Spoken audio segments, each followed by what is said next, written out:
မနာတန်စင်ပြေလားမသိနော်စင်ပြေတယ်ဟုတ်ကဲ့ကျွန်တော်တို့ဒီကနေ့မနေ့ဒီကနေ့ညမှာလဲချင်းလုံးမီဒီယာမြန်မာစီစဉ်နေမှာပြန်လည်ပြီးမှကြိုဆိုပါတယ်ပြည်တွင်းပြည်ပနေမှာကြည့်ရှုအားပေးကြတဲ့ကျွန်တော်တို့မိဘပြည်သူရောက်တိုင်းကိုမင်္ဂလာပါလို့နှုတ်ခွန်းဆက်လိုပါတယ်ဒီကနေ့ညကျွန်တော်တို့ရဲ့အစီအစဉ်လေးကိုလည်း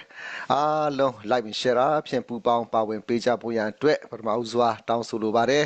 ကျွန်တော်တို့ຫນွေဦးတော်လှန်ရေးကြီးမပြီးပြတ်သေးတဲ့ခရီးကိုအပီးတိုင်အဆုံးတိုင်ရှောက်လန်းနိုင်ဖို့ရန်အတွက်ကျွန်တော်တို့ထောက်ပို့အင်အားကအင်မတန်မှအရေးကြီးပါတယ်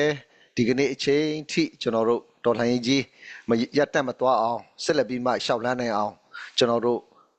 မိဘပြည်သူတွေရဲ့ထောက်ပို့အင်အားဒီဇိုင်းမမတ်ကျွန်တော်တို့ကိုပန့်ပိုးအားပေးမှုကြောင့်ကျွန်တော်တို့ဟာຫນွေဦးတော်လှန်ရေးကြီးဟာဒီကနေ့အချိန်ထိအောင်မြင်နေတယ်ဆိုတာကိုထပ်မံပြီးမှပြောကြားလိုတယ်ဆက်လက်ပြီးမှဒီကနေ့ညမှာလဲစူတောင်းခြင်းအဖြစ်တော်၎င်းငွေအဖြစ်တော်၎င်းလူအဖြစ်တော်၎င်းအားလုံးပူပေါင်းပါဝင်ပေးကြဖို့ရန်အတွက်ကျွန်တော်တို့ကြာရခန်းကန်တာနေမှာအုတ်တချက်တဲတဲ့ဝက်ပါဝင်ခြင်းနဲ့ကျွန်တော်တို့ Federal Democracy ကျွန်တော်တို့ရဲ့အနာဂတ်တိုင်းပြည်လူပေါင်းတဲ့နိုင်ငံတော်ကြီးကျွန်တော်တို့ပြန်လည်ထူထောင်နိုင်ဖို့ရန်အတွက်ကျွန်တော်တို့မြန်မာနိုင်ငံဘွားဖြစ်တဲ့တိုင်းသားတောင်ပေါ်မြေပြန့်မကျန်းအားလုံးတာဝန်ရှိတယ်ဆိုတာကိုထပ်မံပြီးမှဖြည့်ဆွတ်ပြောကြားခြင်းနဲ့ဒီကနေ့ညမှာကျွန်တော်တို့ဖိတ်ကြားမှုအပေါ်ကိုအထူးသဖြင့်ဘယ်လိုခေါ်မလဲဒီအခက်ခဲမျိုးကြားတဲ့နေမှာကျွန်တော်တို့ကိုအချိန်ပေးပြီးမှအခုကျွန်တော်တို့ဆရာဘွိုင်မင်ဟာဆိုရင်ဆွီဒင်ကနေမှကျွန်တော်တို့ကိုလက်ရှိပါဝင်ပေးနေတာဖြစ်ပါတယ်ကျွန်တော်တို့ USA စံတော်ချိန်နဲ့ဆိုတော့6နာရီတိတိကွာပါတယ်အခုဆိုတော့သူတို့မိနစ်ပိုင်း2နာရီကျော်ဖြစ်နေပါပြီအဲ့ဒါကြားတဲ့အနေမှာတိုင်းပြည်နဲ့လူမျိုးအတွက်အခုလိုအချိန်ပေးပြီးမှကျွန်တော်တို့မိဘပြည်သူတွေအတွက်ကျွန်တော်တို့အမျိုးသားရေးခန့်ကဏ္ဍမှာအခုလိုပူပေါင်းပါဝင်ပေးတဲ့ပုံမှာအထူးပဲကျေးဇူးတင်ကြောင်းပြောကြားလိုတယ်ဒါစလိုက်ထန်တဲ့တော့ဒါကျွန်တော်တို့ ਨੇ မစိမ့်တော့ပါဘူးအများအားကျွန်တော်တို့မြန်မာစီစဉ်မှာလည်းသူကပါဝင်နေကြဖြစ်ပါတယ်သူကတော့လက်ရှိကနေဒါနိုင်ငံမှာနေထိုင်ပါတယ်ညီငယ်မနာဆိုလဲဒါပြီးခဲ့တဲ့အပတ်ကဒါကျွန်တော်တို့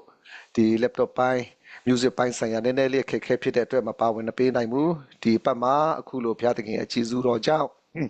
ကျွန်တော်တို့နဲ့အတူပူပေါင်းပါဝင်ပေးတဲ့ပုံမှာထူးပဲကျေးဇူးတင်ကြောင်းပြောကြားလိုတယ်ဒီကနေ့ညမှာ slide ထန်းတဲ့နဲ့ဆရာဘွိုင်နဲ့အတူကျွန်တော်တို့လက်ရှိကျွန်တော်တို့ຫນွေဦးတော်လှန်ရေးပုံမှာတော်၎င်းလက်ရှိကျွန်တော်တို့ချင်းပြည်ရဲ့နိုင်ငံရေးတော်လှန်ရေးပုံမှာတော်၎င်းကျွန်တော်တို့ဒီအမြင်လေးတွေဆွေးနွေးသုံးသပ်သွားကြမှာဖြစ်ပါတယ် like and share ဖြစ်များလေး share ပေးကြဖို့ရန်အတွက်ထပ်မံပြီးမှတောင်းဆိုလိုတယ်ကျွန်တော်တို့အစီအစဉ်ကိုစတင်နိုင်ဖို့ရန်အတွက်ညီငယ်မနာကိုအဖွင့်သခြင်းအားဖြင့်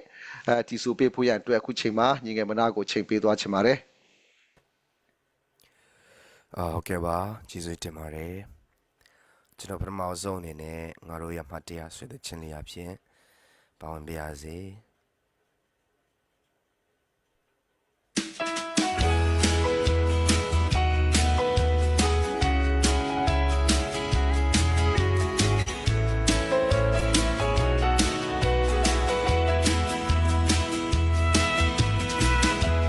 ငယ်ချင်းမင်းလည်းမမေးနဲ့ကွယ်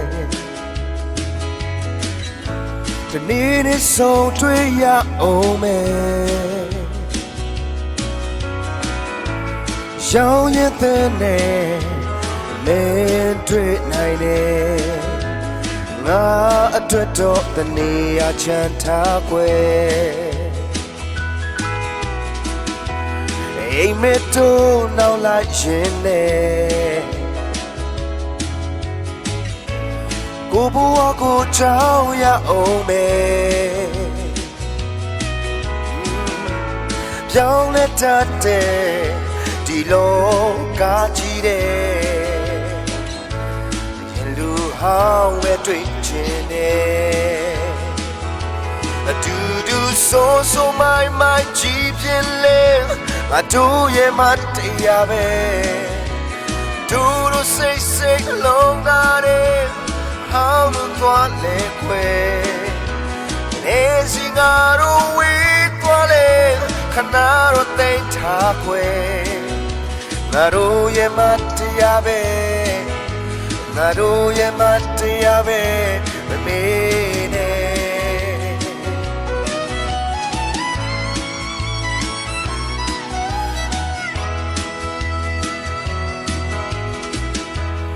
နေခဲ့အောင်တော့မပြောနဲ့ခွေမညာတွေ့တဲ့မရှိတဲ့မင်းလည်းမမင်းနဲ့မတို့ရှင်းတိတ်တွေပြန်ကအားချပြောခြင်းနဲ့အတူတူဆိုမိုင်းကြည့်ပြလေအတူရဲ့မတရားပဲတူလို့စိတ်လုံးသားတဲ့ဟောင်းလို့သွားလေကွယ်နေစီငါတို့ဝေးသွားလေခဏတော့တိတ်ထားကွယ်ငါတို့ရဲ့မတရားပဲငါတို့ရဲ့မတရားပဲ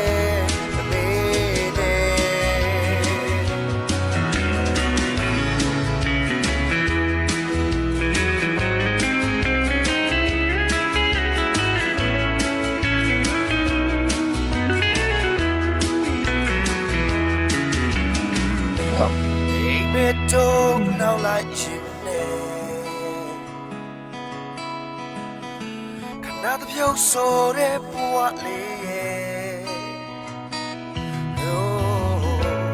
Josa shene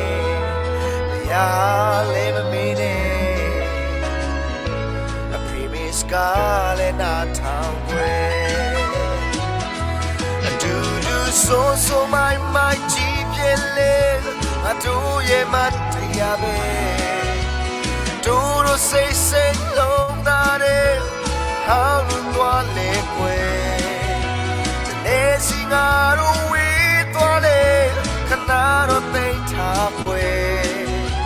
aro ye matya be aro ye matya be me ne aro ye matya be aro ye matya be me ne alo jesu tinပါတယ်လက်ခေါ်ပါလိရှိနေပေးအောင်နော်ညီငယ်မနာကတော့နော်ဘာတချင်းပဲဆိုတကယ်ကိုအတန်ဩပါလဲအင်မတန်မှကောင်းတယ်အဆိုလဲကောင်းအတန်လဲကောင်းတကယ်ကိုကျွန်တော်တို့ဒီလိုမျိုးခက်လူငယ်ကျွန်တော်တို့ရဲ့မျိုးသားရေးမှာအခုလိုပူပေါင်းပါဝင်လာပေးတာဟာဒါကျွန်တော်တို့ချင်းလူမျိုးတွေအတွက်အင်မတန်မှကံကောင်းပါတယ်ဒီထက်မကဘုရားသခင်တာရွေ့အသုံးပြုနိုင်ပါစေကျွန်တော်တို့စီစဉ်ကိုဆက်လက်ပြီးမှကျွန်တော်တို့သွားမှာဖြစ်ပါတယ်ကျွန်တော်တို့လက်ရှိကျွန်တော်တို့တိုင်းပြည်ရဲ့အခြေအနေကိုကြည့်မယ်ဆိုတော့အားရကျဉ်းဆရာတွေလည်းကျွန်တော်တို့အများကြီးကြားသိရတယ်တစ်ဖက်မှာကျွန်တော်တို့နယ်မြေတွေဆုံးရှုံးမှုတွေလည်းကျွန်တော်တို့ပြန်လည်ပြီးမှကြားသိတဲ့အရာလေးတွေလည်းကျွန်တော်တို့ရှိတယ်ဒါကျွန်တော် TNL ဖက်ဆိုလဲဒီဘောကိုသူတို့ပြန်လည်ပြီးမှစုတ်ခွာပေးလိုက်ရတဲ့အနေအထားတွေလည်းရှိတယ်ဒါပေမဲ့ဒါတွေကတော့ဒါကျွန်တော်တို့တော်လှန်ရေးအတွက်စိတ်တက်ကြစရာတော့မဟုတ်ပါဘူးဒါကျွန်တော်တို့တော်လှန်ရေးလုပ်တယ်ဆိုတာကဒါပြန်ပြီးမှကျွန်တော်ထိုးစစ်ဆင်တဲ့အခါရှိမယ်ကျွန်တော်ပြန်လည်ပြီးမှစုတ်ခွာတဲ့အခါလည်းရှိမယ်ဘယ်လိုပဲဖြစ်ဖြစ်ဒါကျွန်တော်တို့ရဲ့မပြီးပြတ်သေးတဲ့ຫນွေဦးတော်လှန်ရေးကြီးဒါဘယ်လိုခေါ်မလဲဒီအာနာရှင်အမြင့်ပြတ်ချေမုံကြီးကဒါကျွန်တော်တို့ရဲ့အဓိကရည်မှန်းချက်ဖြစ်တယ်အဲကြောင့်ဘလို့ပဲဖြစ်ဖြစ်ဒါကျွန်တော်တို့ရည်မှန်းချက်ကိုမရောက်ရအောင်ကျွန်တော်သွားဖို့ရန်အတွက်ပဲရှိတယ်။ဘာကြောင့်လဲဆိုတော့ကျွန်တော်တို့ဒီ10နှစ်ပြည့် NCA လက်မှတ်ထိုးအခမ်းအနားမှာမင်းအောင်လိုင်းပြောသွားတဲ့စကားကအင်မတန်မှအရေးကြီးပါတယ်။ခင်ဗျားတို့မဖြစ်နိုင်တာကိုခင်ဗျားတို့မတောင်းဆိုကြပါနဲ့တဲ့။ဒါကျွန်တော်တို့စကားစနိုင်ငံရေးထဲမှာစစ်ကောင်စီတွေဒီအာဏာရှင်တွေပါဝင်ပူးပေါင်းနေတဲ့ရွေးကတော့ကျွန်တော်တို့လူချင်းတဲ့ပန်းတိုင်ကိုကျွန်တော်တို့ဘယ်တော့မှရောက်မှာမဟုတ်ဘူးစစ်ကောင်စီအာဏာရှင်တွေရဲ့အလိုကျဒီမိုကရေစီပဲကျွန်တော်ရရှိမယ်ဆိုတာကိုကျွန်တော်တို့တည်ထားဖို့ရန်အတွက်သူပြောသွားတဲ့စကားကိုတုံးတက်ကြည့်တဲ့အခါမှာအထင်ရှားဖော်ပြနေပါတယ်အဲကြောင့်မဖြစ်နိုင်တာကိုခင်ဗျားတို့မတောင်းဆိုကြပါနဲ့တဲ့ဖြစ်နိုင်ချေကိုပဲခင်ဗျားတို့ပြောကြပါဆိုတဲ့ခါကျတော့ဒါသူတို့ရဲ့အလိုကျကိုပဲဒါသူတို့ရဲ့ဖက်နှက်အောက်မှာပဲအားလုံးကဝင်ဖို့ရန်အတွက်ပဲဒါသူတို့နဲ့ဆက်သွယ်တဲ့ပူပေါင်းတဲ့ NCAမှာပါဝင်တဲ့သူတွေကိုလည်းဒါပွန့်ပွန့်လေးလေးပေါ်တင်ကြီးဒါချဲလဲလှုပ်လိုက်တဲ့သဘောပါပဲအဲဒါကြောင့်ကျွန်တော်တို့လက်ရှိနေထားမှာဘလို့မှကျွန်တော်တို့သူတို့နဲ့ဆက်ပြီးမှဆွေးနွေးဖို့ပူပေါင်းဖို့တွားဖို့ဆိုတာကဘလို့မှမဖြစ်နိုင်ပါဘူးကျွန်တော်နောက်ဆုံးခြေလှမ်းတိုင်အောင်ကျွန်တော်တို့မဖြစ်အောင်ကျွန်တော်တို့ဒီစစ်အာဏာရှင်ကိုတွန်းလှန်ဖို့ရန်အတွက်ကျွန်တော်တို့အားလုံးမှာတာဝန်ရှိတယ်ဆိုတာကိုပြောကြားချင်တယ်ပြီးတော့နောက်တစ်ခုကအခုလက်ရှိအနေထားရာကျွန်တော်ချင်းပြည်နယ်ကိုတုံးသက်ကြည့်မယ်ဆိုရင်လည်းကျွန်တော်ချင်းပြည်နယ်မှာလက်တွေ့ကြုံတွေ့နေရတဲ့အရာတွေကတွင်းဆန်ကိုပုံကျဲတယ်ကျွန်တော်ဟာခါဒေသ ဘာသာကိုကျဲတယ်မတူပီကျဲတယ်မင်းတက်ကျဲတယ်တောက်လျှောက်သူတို့ကျဲနေပြီဒါသူတို့ရှေ့ပြေးလာနေပြီဆိုတော့ဒါသူတို့နောက်ပိုင်းမှာဒါသူတို့ရှင်းလင်းတဲ့သဘောပဲကျွန်တော်တို့မြေပြင်မှာသူတို့ထိုးစစ်ဝင်လာတော့မယ်ဆိုတာကိုကျွန်တော်တို့ခံမှန်းလို့ရတယ်အဲဒါကြောင့်ဘလို့ပဲဖြစ်ဖြစ်ကျွန်တော်တို့ချင်းပြည်နယ်မှာအနေငယ်သာကြံရှိတော့တဲ့ကျွန်တော်တို့ရဲ့ဒီမလာစစ်စခန်းကိုကျွန်တော်တို့ဟာတက်ညီလက်ညီနဲ့ကျွန်တော်တို့ပူပေါင်းစွာညီညွတ်စွာကျွန်တော်တို့ဟာထိုးစစ်ဆင်မယ်တိုက်ခိုက်နိုင်မယ်ဆိုတော့ကျွန်တော်တို့မြန်မာနိုင်ငံမှာပထမဆုံးလွတ်မြောက်နိုင်ပြီဖြစ်နိုင်ရဲ့သားနဲ့ကျွန်တော်တို့မညီညွတ်လို့မပူပေါင်းနိုင်ကြလို့ကျွန်တော်တို့အချင်းချင်းကျွန်တော်တို့တယောက်တစ်ပေါက်ကိုလန်းသူလန်းရှောက်နေကြလို့ကျွန်တော်တို့အခုလိုကြံ့ကြံ့နေရချင်းဖြစ်တယ်အဲကြောင့်ဘယ်လိုပဲဖြစ်ဖြစ်ကျွန်တော်တို့ရဲ့လက်တွေ့ဖြစ်ပျက်နေတဲ့အခက်အခဲလေးတွေကိုအတွေ့အကြုံယူပြီးမှကျွန်တော်တို့ဟာပူပေါင်းဆောင်ရွက်မှုအားကောင်းမှသာလေဒါကျွန်တော်တို့လူချင်းတဲ့ပန်းတိုင်းကိုကျွန်တော်ရောက်ရှိနိုင်မှာဖြစ်တယ်ကိုပိုင်ပြဋ္ဌာန်းခွင့်အမျိုးသားတန်းတူရေးတာယာသောလူပောင်ကိုကျွန်တော်တို့တည်ဆောက်နိုင်မှာဖြစ်တယ်ကျွန်တော်တို့မျိုးတော်လှန်ရေးအစမှာကျွန်တော်တို့ကြွေးကြော်တဲ့အတိုင်းပဲကျွန်တော်တို့လူချင်းသားကပါလေကျွန်တော်တို့ပြည်သူအာဏာပြည်သူလက်ထက်ပြတ်အရေးဖြစ်တယ်ကျွန်တော်တို့ Federal Democracy ရရှိရေးဖြစ်တယ်စစ်အာဏာရှင်အမြင့်ဖြတ်ဖြုတ်ချရေးဖြစ်တယ်ဒါပေမဲ့ကျွန်တော်တို့၄နှစ်ကျော်၅နှစ်ကာလအတွင်းကိုကျွန်တော်ရောက်ရှိလာတဲ့အခါမှာကျွန်တော်တို့လမ်းကြောင်းတွေတစစနဲ့လွဲနေပြီလားဆိုတော့တန်ကြားစိတ်တွေကျွန်တော်တို့ဝင်လာတာတွေရှိတယ်ကျွန်တော်တို့အဖွဲ့အစည်းတီးတီးကိုပြန်လဲသုံးသပ်တဲ့အခါမှာသူ့နယ်ကိုယ်နယ်ဆိုတော့ဒီအစွဲလေးတွေထားပြီးမှကျွန်တော်တို့ဒါကိုယ့်ရဲ့အဖွဲ့အစည်းတစ်ခုတည်းရည်တည်ရေရှည်တည်တက်ခိုင်မြဲနိုင်ဖို့ရန်အတွက်ကိုပဲစူးစမ်းပြီးမှကျွန်တော်တို့တွားနေလို့တော့မဖြစ်ဘူးဘလို့ပဲဖြစ်ဖြစ်ဒါကျွန်တော်တို့ one comment one budget ကျွန်တော်တို့မတွားနိုင်သည့်တိုင်အောင်ဒီစကားစကိုတိုက်ထုတ်တဲ့နေရာမှာတော့ဘလို့ပဲဖြစ်ဖြစ်ဒါကျွန်တော်တို့တလုံးတဝါတည်းနဲ့အတူတူကျွန်တော်တို့ပူပေါင်းဆောင်ရွက်ကြဖို့ရန်အတွက်ရှေ့ဦးစွာကျွန်တော်အနေနဲ့တိုက်တွန်းလိုတယ်ခုချိန်မှာတော့ကျွန်တော်တို့ဒီဆွေဒင်ဖက်ကနေမှကျွန်တော်တို့ကိုကြီးဆရာဘွိုင်မင်းကိုကျွန်တော်ပထမဦးစွာအချိန်ပေးသွားခြင်းနဲ့ကျွန်တော်တို့ຫນွေဦးတော်လိုင်းပေါ်မှာတော်လကောင်းဒီလက်ရှိကျွန်တော်ချင်းပြည်နယ်ရဲ့အခြေအနေပေါ်မှာတော်လကောင်းသူ့ရဲ့အမြင်လေးတွေကိုသုံးသပ်ပေးဖို့ရန်နဲ့ကျွန်တော်တို့မြန်မာစီစဉ်မှာပထမဦးဆုံးချိန်နဲ့ဖြစ်တဲ့အတွက်ကျွန်တော်မြန်မာပရိသတ်တွေအတွက်ကျွန်တော်မိဘပြည်သူတွေအတွက်လည်းအနေငယ်ဒါမိတ်ဆက်ချင်းလဲကျွန်တော်တို့ကိုဆောင်ရွက်ပေးဖို့ရန်အတွက်ခုချိန်မှာဆရာဘွိုင်ကိုအချိန်ပေးသွားချင်ပါတယ်ကျွန်တော်နာမည်ဦးဝေမင်းပါတော့ပြီးတော့ကျွန်တော်အဇူတုံလူမျိုးဖြစ်တယ်တော့ဟိုအဇူတုံလူမျိုးဖြစ်တယ်နော်မစ်ဆက်တဲ့ဟာကတော့ဒီလောက်ပဲထားပြီးမှကျွန်တော်လက်ရှိနေတာကစရိနိုင်ငံမှာနေတယ်သားသမီး၄ယောက်သား၁ယောက်နဲ့သမီး၃ယောက်ရှိပါတယ်လို့မိသားစုစုံစုံလေးနဲ့စရိနိုင်ငံမှာရှိပါတယ်လို့နော်ဒီဒေါ်လာရေးရဲ့အားနဲ့ချက်အတာချက်နဲ့ပြောမယ်ဆိုလို့ရှိရင်အစကျွန်တော်စကားနဲ့ရှည်သွားရင်လည်းအားလုံးကိုဖွင့်လိုက်ပါတုံးပန်ပါတယ်ကျူတင်ပြီးမှပြီးတော့ကိုနဲ့အလိုမတူကိုရံသူလို့လဲမြင်လဲမြင်လို့ရတယ်မမြင်လဲ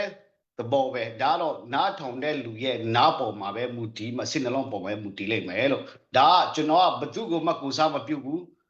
ကိုတိုင်တရော့ချင်းရဲ့အမြင်ကိုပြောသွားမှာဖြစ်ပါတယ်လို့အဲ့ဒါပြောချင်တယ်ကျွန်တော်ဒေါ်လာရေးကို2021ဒေါ်လာရေးစပေါ်လာတဲ့အခါကိုအနေငယ်ဖြတ်လာနေတဲ့ကျွန်တော်မြင်တယ်လို့အခြေခံပြီးမှပြောသွားချင်ပါတယ်ဒေါ်လာရေးကိုစပေါ်လာတဲ့အခါမှာကဲရိုးရိုးသားသားကျွန်တော်တို့ငင်းငင်းချချနဲ့ဒေါ်လာကြတယ်ဆန္ဒပြကြတယ်ဒါအခုတော့လက်နဲ့ဆွဲကင်မှဖြစ်တော့မယ်ဆိုမှလက်နဲ့ဆွဲကင်တော့မယ်ဆိုမှမိတကနဲ့စပ်ဖြစ်လာတာစဒေါ်လာလာကြတယ်နေအတီးအတီးကနဲ့အွန်လိုင်းကျင်းနဲ့လောက်လာကြတယ်အိမ်မဒါမအားရဆရာကောင်းတယ်ပျော်ဆရာလည်းအရန်ကောင်းတယ်ဒီဖက်မှာနေတဲ့လူတွေကလည်းအရန်အားတက်တယ်နိုင်ငံခြားမှာနေတဲ့ရွှေမျိုးတွေကလည်းအဲ့ဒီချိန်မှာမိတကနေမှဒေါ်လာနဲ့ဂျန်တဲ့နေရအတီးတီးမှာလည်းတော့ရှော့ဖွဲ့လာကျွန်တော်အဲ့ဒီအချိန်အထိကျွန်တော်တယောက်ထက်အမြင်ကတော့ဘာပဲဖြစ်ဖြစ်သူတို့ရှိတဲ့နေရာကနေမှကျွန်တော်တို့မိခင်တွေဖက်ခင်တွေရှိတဲ့ CNF နေရာအထိသွားဖို့ရမလွယ်တော့ဘူးအချိန်မရသေးဘူးဆိုရင်မှရတဲ့နေရာကနေဒေါ်လာနဲ့တရက်ရက်အချိန်ရလာတဲ့အခါကျရင် CNF ထဲမှာအကုန်လုံးပြန်ဆုလာမှာပဲသူတို့လည်းနားလည်လာမှာပါဆိုရင်မှကျွန်တော်ကအဲ့လိုမျိုးထင်ခဲ့တာအဲ့ဒါနဲ့ကျွန်တော်အရာအားတက်တာအဲ့ဒီခါကျတော့သူတို့လူငယ်တွေအမြင်နဲ့ဒီဘက်မှာနေတဲ့လူတွေအမြင်ရဲ့ကွာခြားချက်ကဘာကိုသွားမြင်တယ်လဲဆိုတော့ဟ ကိုဖက်မှာနေတဲ့လူတွေကဒီဟာကနိုင်ငံရေးဆိုတာသူတို့မမြင်ဘူးဒီဟာကနိုင်ငံရေးပြဿနာဆိုတာမမြင်ဘူးသူတို့မြင်တာကဒီဟာကလူမျိုးရေးပြဿနာငါရဲ့ပြဿနာငါတို့ဒီတဲ့ပြဿနာလို့သွားမြင်ဒါလည်းတပိုင်းတစ်ဆက်တော့မှန်တယ်မှန်ပေမဲ့မကြည့်ဘူးအကြီးမဖြစ်ဘူးအဲ့ဒီခါကျတော့ကျွန်တော်ပထမဗာလေရောမာရဲ့တရင်ကိုနားထောင်တော့ CNAC မှာလက်နဲ့ပေးပါငါတို့အရင်ခံနေရပြီလက်နဲ့မရှိဘူးလို့သွားတောင်းတယ်တဲ့ CNF ကမပေးဘူးတဲ့အဲ့ဒါကိုပဲတချို့ဟိုဖက်ရက်ွက်ဒီဖက်ရက်ွက်ချင်းတမျိုးသားလောင်းက CNF ကဘာဖြစ်လို့မပေးတာလဲပေါ့ဒီဟာနဲ့ပဲပြဿနာဆက်တက်လာအဲ့ဒါကျွန်တော်ကတော့ကျွန်တော်ကိုယ်တိုင်ကျွန်တော်မှာသားတယောက်ရှိတယ်ကျွန်တော်မှာသားတယောက်ရှိတော့အဲ့မှာအသက်73နှစ်ပဲရှိသေးတယ်ကျွန်တော်သားအိမ်နာမှာအဖေကြည်တွေ့တယ်သွားပြလိုက်မယ်ဆိုတော့တနပ်ပေးပါအဖေတနပ်ပေးပါဆိုတော့ကျွန်တော်မပေးဘူးသူအသက်မပြည့်သေးဘူးဒီနိုင်ငံမှာအမေရိကန်မှာပဲနေနေဆွေဒင်မှာပဲနေနေအမဲလိုက်မယ်ဆိုရင်တော့မှအမဲလိုက်ရမယ် license ရှိဖို့လိုတယ်တနပ်လက်ကျင့်ဖို့လိုတယ်ဒီတိုင်းတနပ်ရောချတာလေးပဲစီမဒီတိုင်းပေးလို့မရဘူးသူအသက်မပြည့်သေးဘူးမပေးဘူးကျွန်တော်လည်းအဲ့လိုမျိုးပဲ CNF ကအခုမှသူတို့တော့တထွက်လို့တော်လာတယ်တနပ်ပေးပါဆိုတော့ shop ပေးတယ်ဆိုလို့ရှိရင်ဒီတနပ်ဟာအန်ဒရယ်ကြီးတယ်ဒီတနပ်ဟာဆိုသူတို့အနည်းပုံ30လောက်တနပ်နဲ့ရင်ပါကျွမ်းကျင်လာပြီးမကင်လာတဲ့လူတွေကတနပ်ရဲ့အန်ဒရယ်တနပ်ရဲ့စီကန်းကိုအားလုံးသိတဲ့လူကဘာမှမသိတဲ့လူကိုသွားပေးမယ်ဆိုလို့ရှိရင်ဒါဟာက CNA အမှားကြီးမှားသွားမယ်ပေးလို့မရတနပ်စီကန်းရှိတယ်အဲ့ဒါ CNF ကမပေးတော့ကြာတဲ့တနပ်အကျုံးနားမလဲတဲ့လူတွေကဘုံထုပြီးဒါကပေးလို့မရသေးဘူးဘာကြောင့်မသူတို့မှတင်တာမတက်သေးဘူးတနပ်အကျုံးနားမလဲသေးဘူးလာတုံးတိုင်းဒီတိုင်းတနပ်ဆိုတာသွားပေးတဲ့ဟာမျိုးမဟုတ်ဘူးအဲ့ဒါကိုကဲဝေမင်းခမအဲ့လိုပြောတယ်ဒါရခိုင်ဒီ AAD ဒီလိုစီနိုင်တဲ့လူအတွေ့အကြုံရှိတဲ့လူကိုသွားတုံးတော့ပေးတယ်လေလို့သူတို့ပြောကုန်ပြောမယ်ပေးမှာပေါ့ AA ကတော့ပေးမယ်ဘာကြောင့်မလဲသူ့လူမျိုးမဟုတ်တာသူလူမျိုးမဟုတ်ဘူးလေအဲ့ဒါတနက်အန်တရကြီးဒီဖြစ်စေ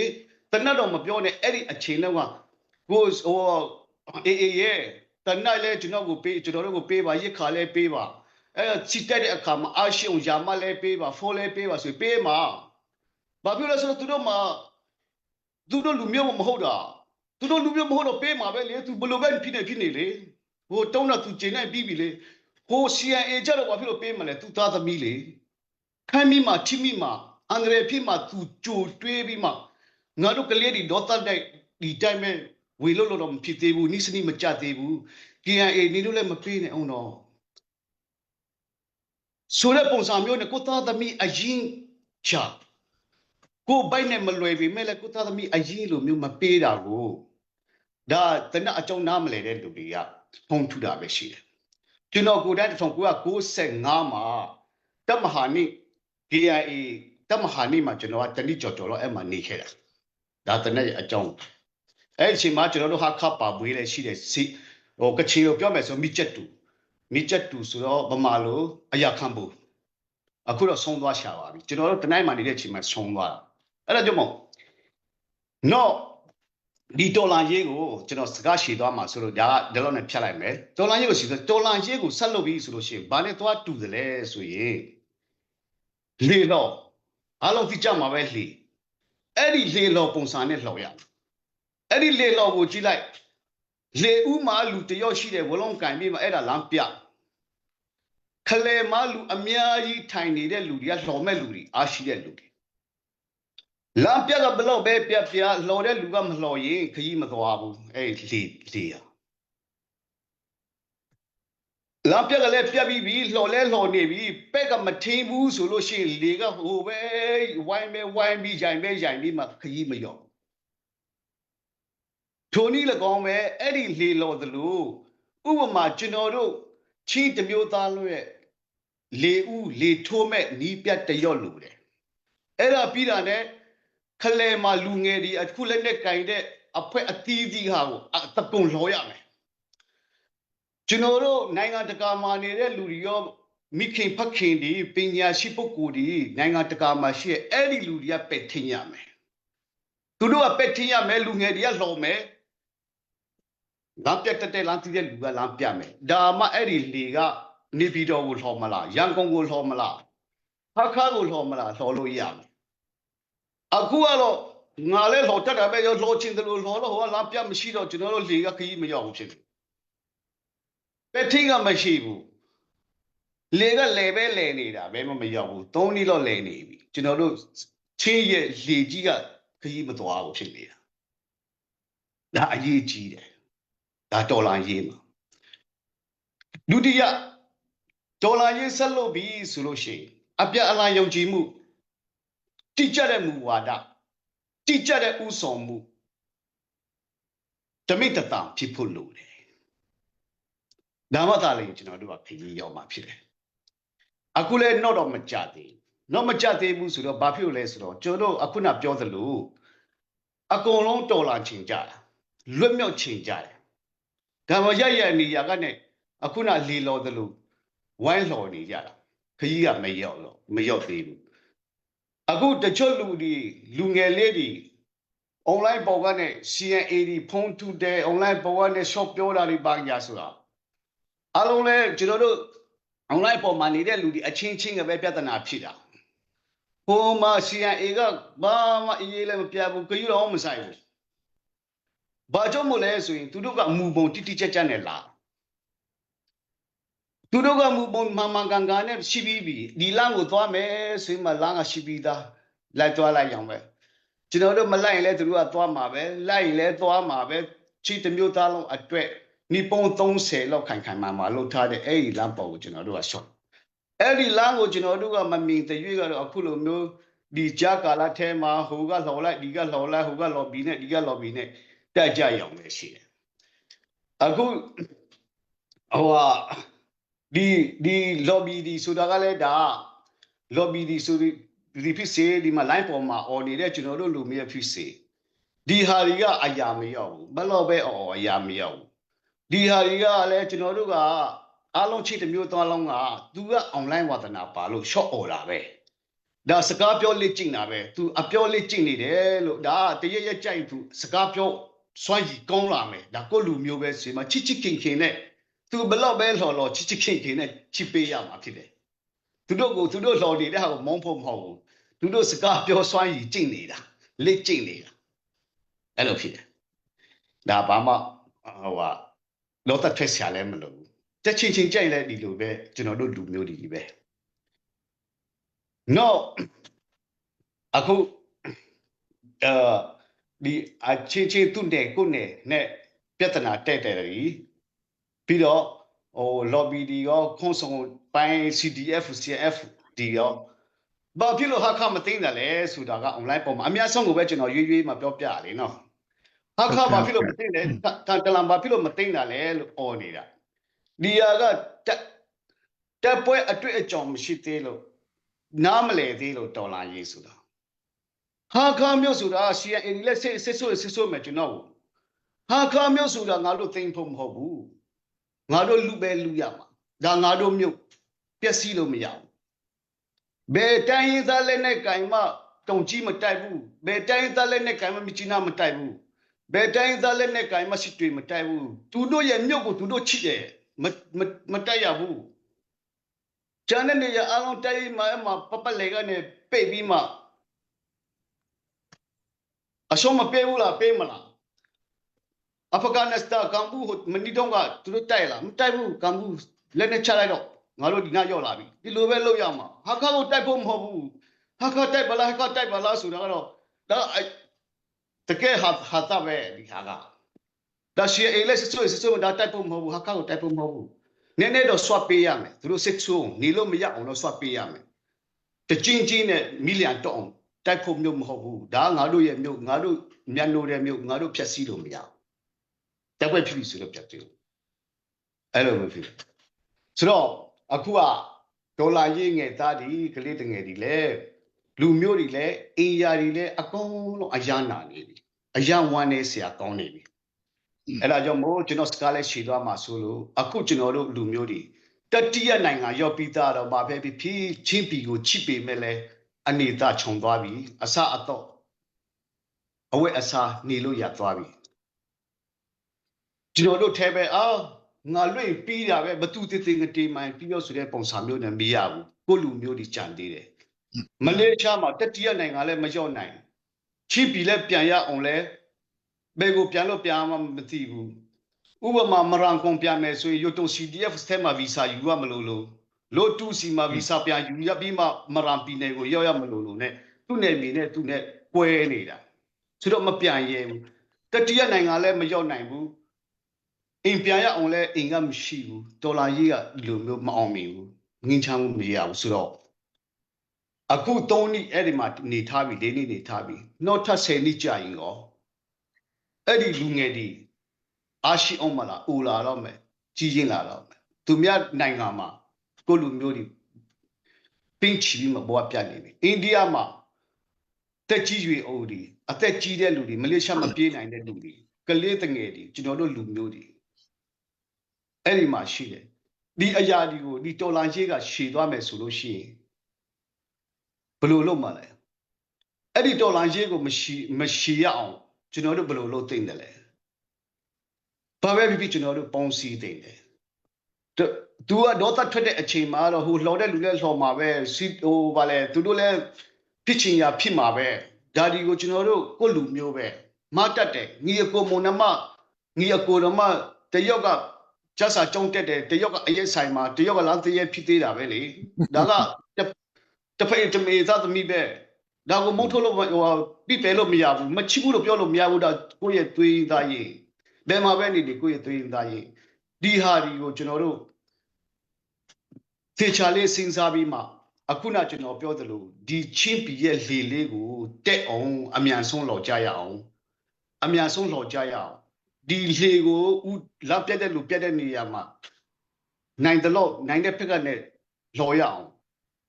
ဒီလှော်တက်ကကောင်းလားမကောင်းလားဆိုတာမစင်စားနဲ့တွေ့တဲ့ဟာနဲ့လှော်ရအောင်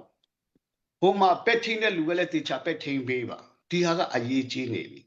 တော့မဟုတ်ဘူးဆိုလို့ရှိရင်အခုရွေးကောက်ပွဲလာမယ်ရွေးကောက်ပွဲလာတဲ့အခါကျရင်မြန်မာနိုင်ငံမှာငီကူမြအကုန်လုံးသိပြီးသားပဲနေဝေးကိုတော့သွားတာ29နှစ်60နှစ်ကနေမှဒါရွှေအချို့သွားတာ19နှစ်တင်းစင်ကဟိုအယတယုံစစ်တယုံနဲ့ဆယ်နှစ်တော့အောင်စားစုကြည်9နှစ်အချို့သွားတာတော့အောင်စားစုကြည်ဒလော့ကောင်းတဲ့လူအချို့တာတော့မှတပီလုံးငင်းချမ်းရေးရတာလားမရဘူးရခိုင်နေဆိုရင်ငိုယိုနေတာပဲကချင်နေဆိုငိုယိုနေတာပဲဒီမြန်မာနိုင်ငံရဲ့အခင်းအကျင်းကိုကျွန်တော်တို့စာပေထဲမှာဖတ်ဆရာမလို့ဘူးကျွန်တော်တို့နားမျက်စိနဲ့မြင်နေတဲ့အရာတွေအများကြီးသင်ခန်းစာတွေတာကားတွေရှိတဲ့အတွက်ကျွန်တော်တို့လူမျိုးကိုချစ်ပါသူများကဘယ်သူမှလာမချစ်ပေးဘူးအခုဆရာထန်းကဆန်းကခမရအိမ်မှာပွက်စီလာနေပဲညစ်ပတ်နေတယ်ခမရမလို့ချင်ဘူးဆိုရင်မှအိတ်နေလိုက်ဘယ်သူမှလာမလို့ပေးဘူး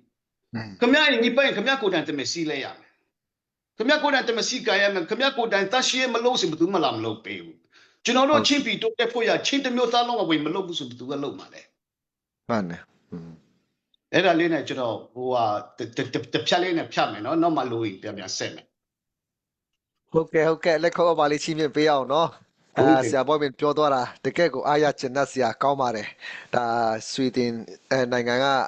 ဒီလေလောပြိုင်ပွဲတွေကျင်းပတဲ့နေရာမှာတကယ်ကိုကျွန်တော်တို့တော်လှန်ရေးနဲ့နှိုင်းယှဉ်ပြီးမှသုံးသပ်ပေးသွားတာလေးလည်းတကယ်ကိုအားရချင်တဲ့ဆရာကောင်းတယ်အတူယူဆရာလည်းကောင်းတယ်ကျွန်တော်တို့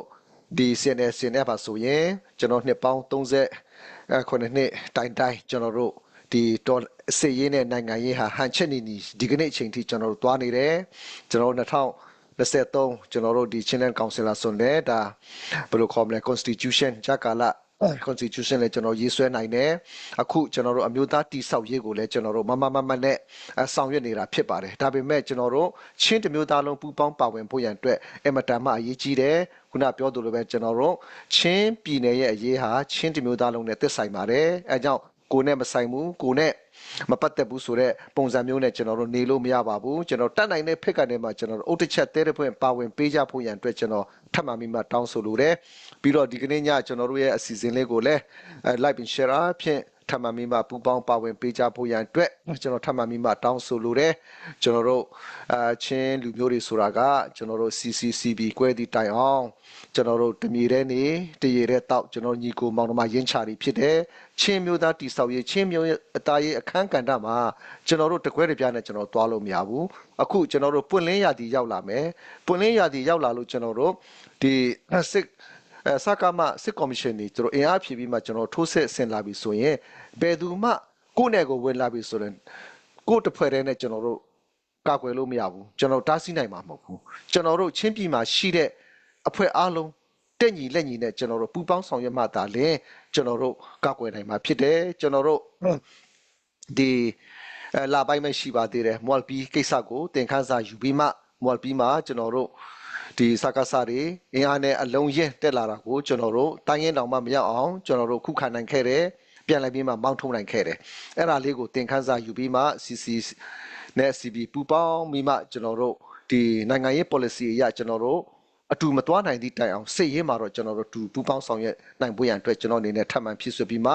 တောင်းဆိုလိုတယ်ခုချိန်မှာတော့ slide ထန်းတဲ့ကိုဆက်လက်ပြီးမှကျွန်တော်ချိန်ပေးသွားခြင်းနဲ့သူရဲ့အမြင်လေးတွေဒါကျွန်တော်မိဘပြည်သူထမ်းချပြစာလေးတွေကိုဒါကျွန်တော်တို့ဒီຫນွေဦးတော်လိုင်းရေးပေါ်မှာတော်လကောင်းကျွန်တော်လက်ရှိကျွန်တော်တို့ရဲ့အချင်းတမျိုးသားလုံးရဲ့တော်လိုင်းရေးပေါ်မှာတော်လကောင်းတုံတက်ပေးဖို့ရန်အတွက် slide ထန်းတဲ့ကိုခုချိန်မှာချိန်ပေးသွားခြင်းပါတယ်ဒီတင်ပါတယ်ကျွန်တော်နာမည်က slide ထန်းတဲ့လို့ပဲခေါ်ပါတယ်ကျွန်တော်နာမည်ချင်းလို့ဆိုတော့တွန်ကစ်ထန်းပေါ့နော် slide ထန်းတဲ့လို့ပဲခေါ်ရင်စင်ပြပါခုလိုချင်းလုံးမီဒီယာမှာပေါင်ခွင့်ရတဲ့အတွက်ကျွန်တော်ကျေးဇူးတင်ပါတယ်ဝမ်းသာပါတယ်ပြောစရာတွေဆွေးနွေးစရာတွေအများကြီးရှိပြီးတော့တစ်ခါတလေဘယ်အရင်ပြောင်းကောင်းမလဲဆိုတော့လည်းတစ်ခါတလေကိုအုံနောက်ထဲမှာsocial cut ဖြစ်နေတယ်ဘာဖြစ်ဖြစ်ခုနဆရာဘောမင်းပြောသွားတဲ့ကိုကျွန်တော်ဆက်ပြီးတော့ပါဝင်ချင်ပါတယ်အခုအချိန်ကကျွန်တော်တို့တကယ်လည်းမှန်တယ်လေလှော်ဒေါ်လာရေးဟာလေလှော်အတူတူလေလှော်ကြမဲ့အချိန်ဆိုတာတအားမှန်တယ်လို့ကျွန်တော်အဲ့တလို့မြင်ပါတယ်ဒီစကားဆဆိုးရတဲ့ခါစားကိုတော်လှန်တဲ့အချိန်တွေရောက်လာတဲ့အခါမှာကျွန်တော်ကအဲ့ဒီအချိန်တုန်းကဘာကိုညှော်မှန်းခဲ့လဲဆိုကျွန်တော်ခက်မှာဒီခက်မှာစစ်ဆိုးရကိုတကယ်တမ်းတိုက်ရမယ်အချိန်တွေရောက်လာတဲ့အတွက်မျိုးတစ်ချင်းအမျိုးသားတွေလူငယ်တွေစုစည်းကြပြီးတော့ပိုရင်အကောင်းလာမယ်လို့ကျွန်တော်မျှော်လင့်ခဲ့ပါအဲ့ဒီချိန်တုန်းကဖလမ်အခုကျွန်တော်ကချင်းလူမျိုးထဲမှာဇာနဲ့မျိုးနွယ်ဖြစ်ပါတယ်ဇာနဲ့မျိုးနွယ်ကတော့ဖလမ် township ဖလမ်မျိုးနွယ်တဲ့ဟာဒေတာတခုဖြစ်ပါတယ်ပြောချင်တာကဖလမ်မျိုးနွယ်တဲ့လူငယ်တွေတော်လှန်ရေးမှာပါဝင်လာကြပြီဆိုတော့ကျွန်တော်ကြားသေးတဲ့ခါမှာကျွန်တော်အားရမိတယ် CNF နေမှာတွားပြီးတော့တင်တန်းတွားကြည့်တယ်ပြန်လာကြတယ်တအားဝမ်းသာကျွန်တော်ကဘာကိုညှော်မှန်းခဲ့လဲဆိုရင်ပြီးခဲ့တဲ့ကျွန်တော်ချင်းတမိုင်းမှာကိုမျိုးနဲ့ဒီမျိုးနဲ့ဆိုပြီးတော့အစွဲတွေနဲ့နိုင်ငံရေးမှာအတူမသွားနိုင်တဲ့အခြေအနေတွေအမျိုးဖြစ်ခဲ့တဲ့အတွက်အခုကျွန်တော်ခက်မှာကြတော့အားလုံးအတူတူပါဝင်ကြပြီဆိုပြီးတော့ကျွန်တော်အဲ့လိုညှော်မှန်းခဲ့တယ်ဒါမဲ့ညှော်မှန်းတယ်လို့အခု3နှစ်နေပါလောက်ကျွန်တော်အချိန်ကုန်သွားတဲ့အခါမှာဝန်နေစရာတွေဖြစ်ပေါ်လာပါပြီ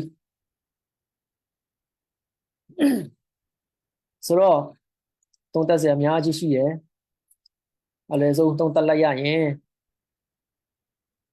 ကြီးခဲ့တဲ့ဇူလိုင်လအတွင်းမှာကျွန်တော်ဖလမ်းမြို့နယ်အတွင်းမှာအချင်းချင်းတိုက်ပြီးတော့ နေမြေလူတဲ့အခြေအနေထိရောက်လာအလွယ်ပြောလိုက်ရရင် CNO CNDF ဦးဆောင်တဲ့အဖွဲ့နဲ့အဖွဲ့ကဖလမ်မြို့နယ်ထဲမှာ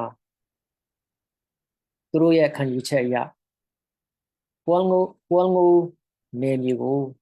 သူတို့ကတော့ကျူးကျော်တဲ့သဘောရှိတယ်အဲ့ဒီချိန်တုန်းကကျွန်တော်တို့အနေနဲ့ကျွန်တော်ကိုယ်တိုင်အနေနဲ့လည်းအဲ့ဒီလိုမျိုး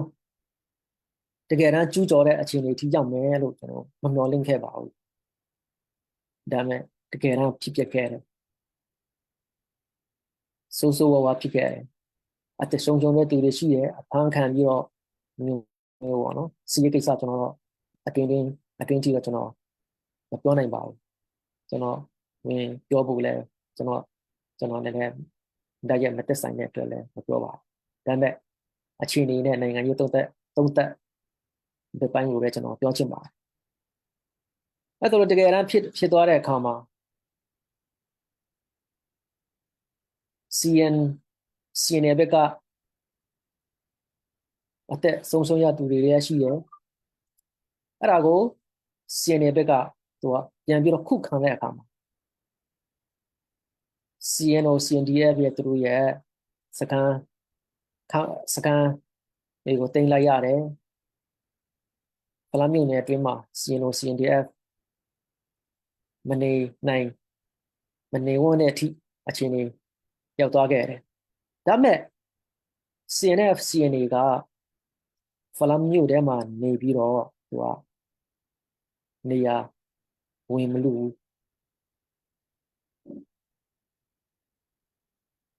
online မှာပြောကြတယ်CNF တွေဖလမ်းထဲမှာဝင်မယ်ဘာငယ်ပြိကွာပေါ့ဒါတွေဖြစ်မယ်ပေါ့အဲ့လောက်ထိအနှစ်30နိုင်ငံရေးဦးဆောင်လာခဲ့တဲ့ဒေါ်လာရေးလုံနေတဲ့ CNF အဲ့လောက်ကြီးမအပါဘူးလို့လည်းကျွန်တော်တငယ်ချင်းတွေသူများတွေကိုကျွန်တော်ပြောလိုက်တယ်အဲ့လောက်ထိသူများမအဘူးလို့ပြောချင်တာပါလဲဆိုရင်အဲ့လိုမျိုးချင်းတွေဘာကြောင့်ဖြစ်လာရတာအမျိုးပြောစရာရှိပါလိမ့်မယ်အဓိကတော့နေပြီကျွန်တော်ဒေါ်လာရေးဝင်လောက်တာကျွန်တော်တို့ရဲ့တကယ် main target main aim ကဘာလဲကျွန်တော်ရဲ့ main ဥတီချက်ဘယ်ကိုဥတီနေတာလဲဆိုတာကျွန်တော်အခုကျွန်တော်ချင်းတဲ့တွင်းမှာဖြစ်နေတဲ့ကိစ္စတွေပြန်စဉ်းစားရင်ကျွန်တော်ခမများတို့တကယ်တမ်းဘာကိုလိုချင်တာလဲမေးစရာဖြစ်လာဘယ်လမ်းကိုဥတီချင်နေတာမေးစရာဖြစ်လာသူများလုံနေတာကိုကခမများတို့ဒီဘက်ကိုဥတီနေရဆိုပြီးတော့တရားပြောဖို့ကကျွန်တော်အနေနဲ့ရိုင်းလိုက်မယ်ဆိုတော့အဲ့လောက်ထိတော့ကျွန်တော်ပြောချင်ပါဒါမဲ့အခုကကျွန်တော်ရဲ့ဥတီချက်ကဘာလဲဆိုတာတော်တော်လေးပြန်သုံးသပ်သိပါပြီခုနဆရာဘိုမင်းပြောသွားတယ်လူငယ်အသက်တချို့ကအသက်16နှစ်တမှမကြည့်တဲ့သူလက်နဲ့ကင်ပြီးတော့ရှေ့တန်းသွားရတယ်မနှစ်တစ်နှစ်က2023နှစ်မှာကျွန်တော်ကပြည်တွင်းမှာကျွန်တော်တကယ်ကျွန်တော်ကိုယ်တိုင်ပြည်တွင်းကိုဝင်ပြီးတော့ကျွန်တော်ဇာညက် CDF ဇာညက် anniversary ကျွန်တော်လုပ်တယ်အဲ့ဒီမှာကျွန်တော်ကိုယ်တိုင်ပါဝင်ခဲ့တယ်လူငယ်တွေကိုသွားမြင်တဲ့အခါမှာကျွန်တော်ညစ်ရည်မထိနိုင်ဘူး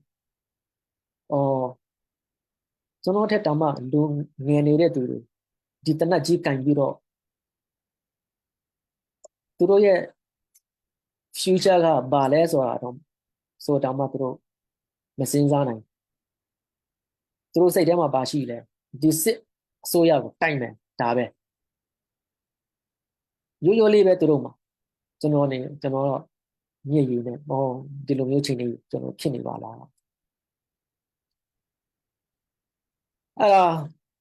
အခုကျွန်တော်ဖလမ်းမြို့နယ်အတွင်းမှာဖလမ်းတောင်စုတွင်းမှာကိုအချင်းချင်းတိုက်အခြေအနေရောက်လာတဲ့အခါမှာတော်တော်လေးကျွန်တော်ဝန်းနေမိပါတယ်ပြောရရင်တော့သုံးသက်ချက်ရဆိုရင် Huangon data at the name you go Tame, Tame, Janet name Alo Tame or CNO CNDF Alma Alo Ocho Meso at the Bordia Lojano Miaba. So a cool chin online ma the name a mu tell a couga Niema see the today a coo tambo at la bureau Balo Male. Today Uti Chaga Bale, the Choa Pione Jare. Ah, Yoro Uti Chaga. CNF CC, Ala Chilean Council. Nemiri, Yan Junior Piantine. So that the Rene Aqua training. Manchimale, Manlime. You get July Lama to get at the low, a chinchip chimness or Jono, Mammy Cable. I did send the young man, Mammy Cable. To get a chicken. A cool left Yampimala. No, Yampimala. A chinchin, Yampimala. Yanto Tajia. Jonone, not so good of Georgina. The cha data region Masolo. Adika, Falamune, dream it on Georgina. Falamune, dreamer. General Matin like Matin Mila. New no soup. Oh, so moo. The she needs a cool chicken near that tweet that the piano. No, when is your counting? Back go to know piano so toilet so. Yamananga, a chicken Bama bo. Bamananga. But the town king cat, oh, the G cat. Eddie cat go to know pian not so toilet chin in Mukia. A cool online ma at the go GGJ cigar pure to the hala. Nanga yellow, Lumio yellow, pure to Roma ba Uti Shashi. Tura main Tura aim gabale, being a yima. No? To me, I just 6 out there. Adika Uti Viro, a chinchin cool. The Gerana Pito, Pianchimala. Ditola ye amumo, Sonoro, the Geran Uti Watala, since I Yashila. I could know to get out to a line you were saying la, no? A cool. Yanto Chia. So no, Nina Mashide, the cha, the Anodyne, Luri, the Puri look Piama. The truth thing is, generally, Camero Donna Yachin is below less of no. Don't go and let you know my 4 year old. I kind of no shame killer, no shame killer is on Kuna Sabomi Jodo Dilame Dizimama, you got where meow like a lobo jingabi. No, the case I have your the case I let me ask Georgia. Eddie Twema, Eddie Jama, Akua Pietanaria go Chinchimale, a chichen. Obeka Arago, a queen you need it. Jonone, be utini battle, no? Jonore uti chebeale. Jono falam mune twin. Joya. Oh, British Malaki, Kego Jono, now so to it, Jono, a Puchinia. Jono, Mediama, Bari, Jono, Tumpo Nidale. No? Nanga you hope your way, Loro Balo Pione to say, yes, to the hope your daughter, Sagalonia, Bari, Adika to နိုးစွာလဲဆိုမျိုးနွယ်လိုက်မုံတီဖို့မျိုးနွယ်စုမုံတီရေးတော်စိတ်နာစရာကောင်းတယ်ဟိုးတော့ကမျိုးနွယ်ဟိုမျိုးနွယ်ကဒီမျိုးနွယ်ကို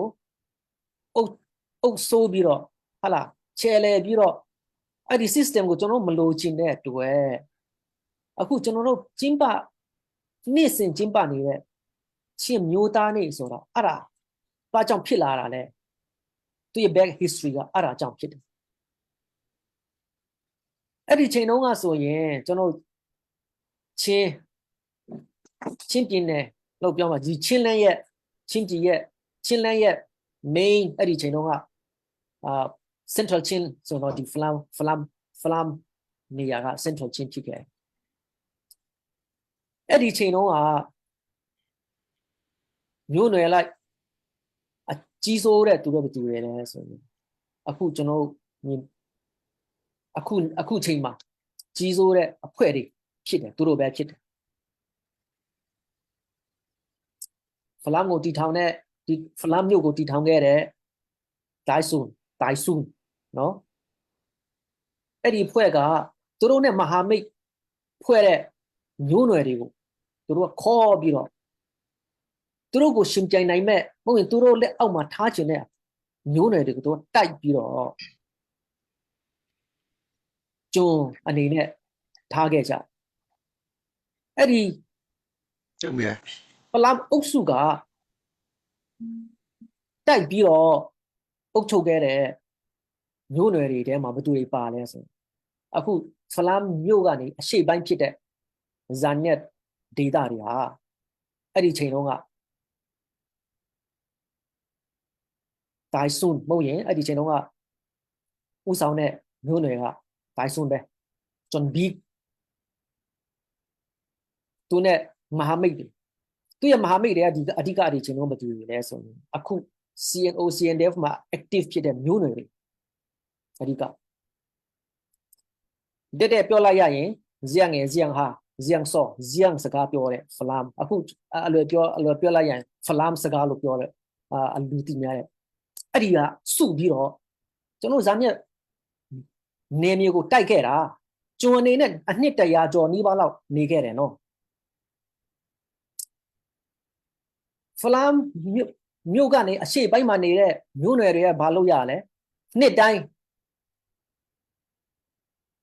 ဖလမ်ကိုလာပြီးတော့လုံအားပေးလာလို့ရတယ်အစားအစာတွေလာချပေးရတယ်ဟိုဟာဒီဟာတွေလုပ်ပေးရတယ်မျိုးပဲမကျင်နဲ့ရင်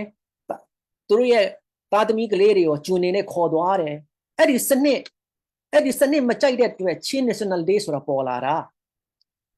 ဒါပေမဲ့အဲ့ဒီစနစ်ကိုအခုအဲ့ဒီစနစ်ကိုအခုကဖလမ်မြို့နယ်မှာငါတို့ဖလမ်ကွဆိုပြီးတော့ဥဆောင်တဲ့ဖွဲ့တွေက